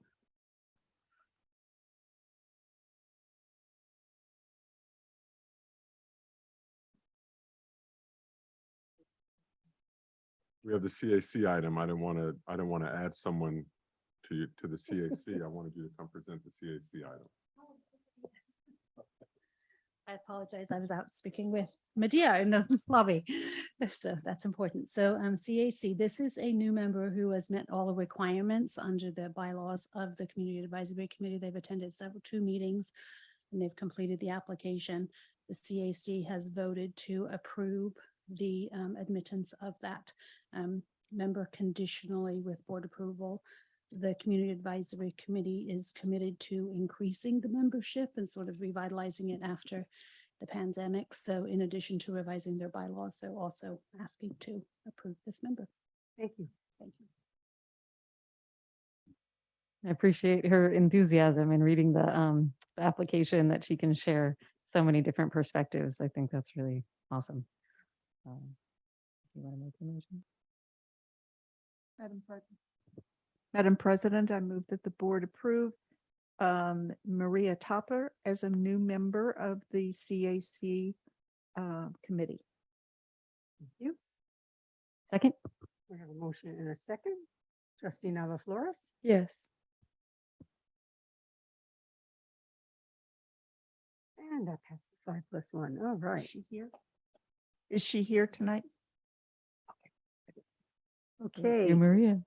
18.6, review and potential approval of the side letter with Teamsters regarding IT's job descriptions. And I'm not going to read the whole Yeah, thing. I don't think you need to, but just We'll be here till 9 o'clock. no, but just lots of work has gone into this. I want to, obviously thank both sides who, gotten together to work this out. And we have Dr. Scudero and Mr. Sidford here to answer any questions or present. I would just like to say it'll be 4 processes as a result of various contracts, side letters, FICMAT reports, looking at updating job descriptions or looking at salary compensation studies. This was the most collaborative process thus far. And I would have to believe that the collaborative nature of this process led to it being the first one that we're bringing to you. It was transparent, it was understandable. It measured fairly what our current IT department, network tech 1, 2s, and 3s were doing as of this last summer and this current year. And then it allowed Robert Sidford to move his department into the future. So 2 of the job descriptions you've looked at have changes to move us forward. We also simultaneously did a total compensation study comparing salary plus benefits with all the districts around us. 2 of the new job descriptions were due a salary increase compared to our peers in the area. 1 was not. We explained that all to the Teamsters. They could see it clearly. They agreed. Kudos to Dr. Sidford. He did a lot of work behind the scenes. It was wonderful having him and Shanzel Lewis also gathering all that information because it took a long time. And kudos to the Teamster former, hopefully after your vote, Network Tech 1, 2s, and 3s, because they allowed us to survey them and interview them and gather all the information on what they were doing. So we Thank you. Okay. I know this is a mountain of work and it's the kind of thing that, is the behind the scenes work that it's easy for people to say, let's just do that next year, these job descriptions and things like that. So yes, I want to thank your whole team and all of the Teamsters for working so diligently and for talking about it as a total compensation study, because oftentimes I think in various school districts, we'll talk about just salaries, but not benefits. And it's more complicated to include the benefits, but that really is the best way to measure. So just want to appreciate all of you.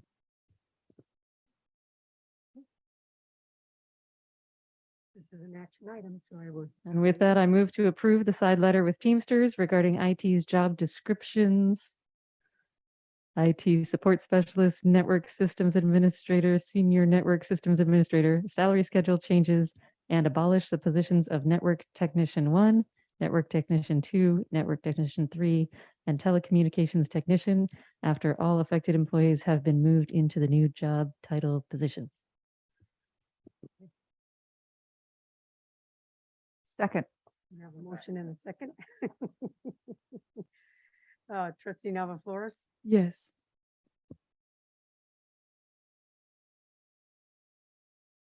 and that passes 5+1. Excellent. Thank you, gentlemen. I appreciate the fact that you included the statement that they're abolish the existing, the outdated job descriptions, because we frequently end up with those outliers out there that become problematic. So it was a smart move to include that in the motion. Thank you. Yeah, no updating dot matrix. Put that out of the job description. 18.7, review and potential approval of the updated job description for educational technology coordinator. Dot matrix is Back in at this, you. right? No, dot matrix is not in this one. So this is a position where we've had difficulty attracting potential candidates.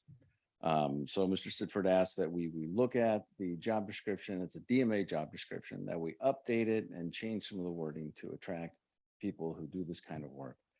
We've done this and we would ask you would move to approve the updated job description for educational technology coordinator.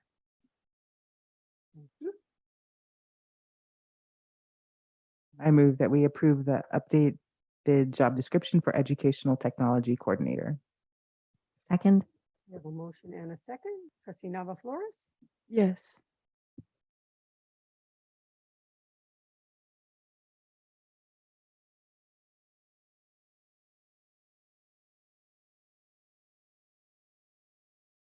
and that passes 5+1. Thank you, gentlemen. And according to my agenda, that would conclude our meeting for the evening. Dr. Clark, unless you have something else. I don't have anything else. Okay, we are adjourned. All right. Thank you. Thank you.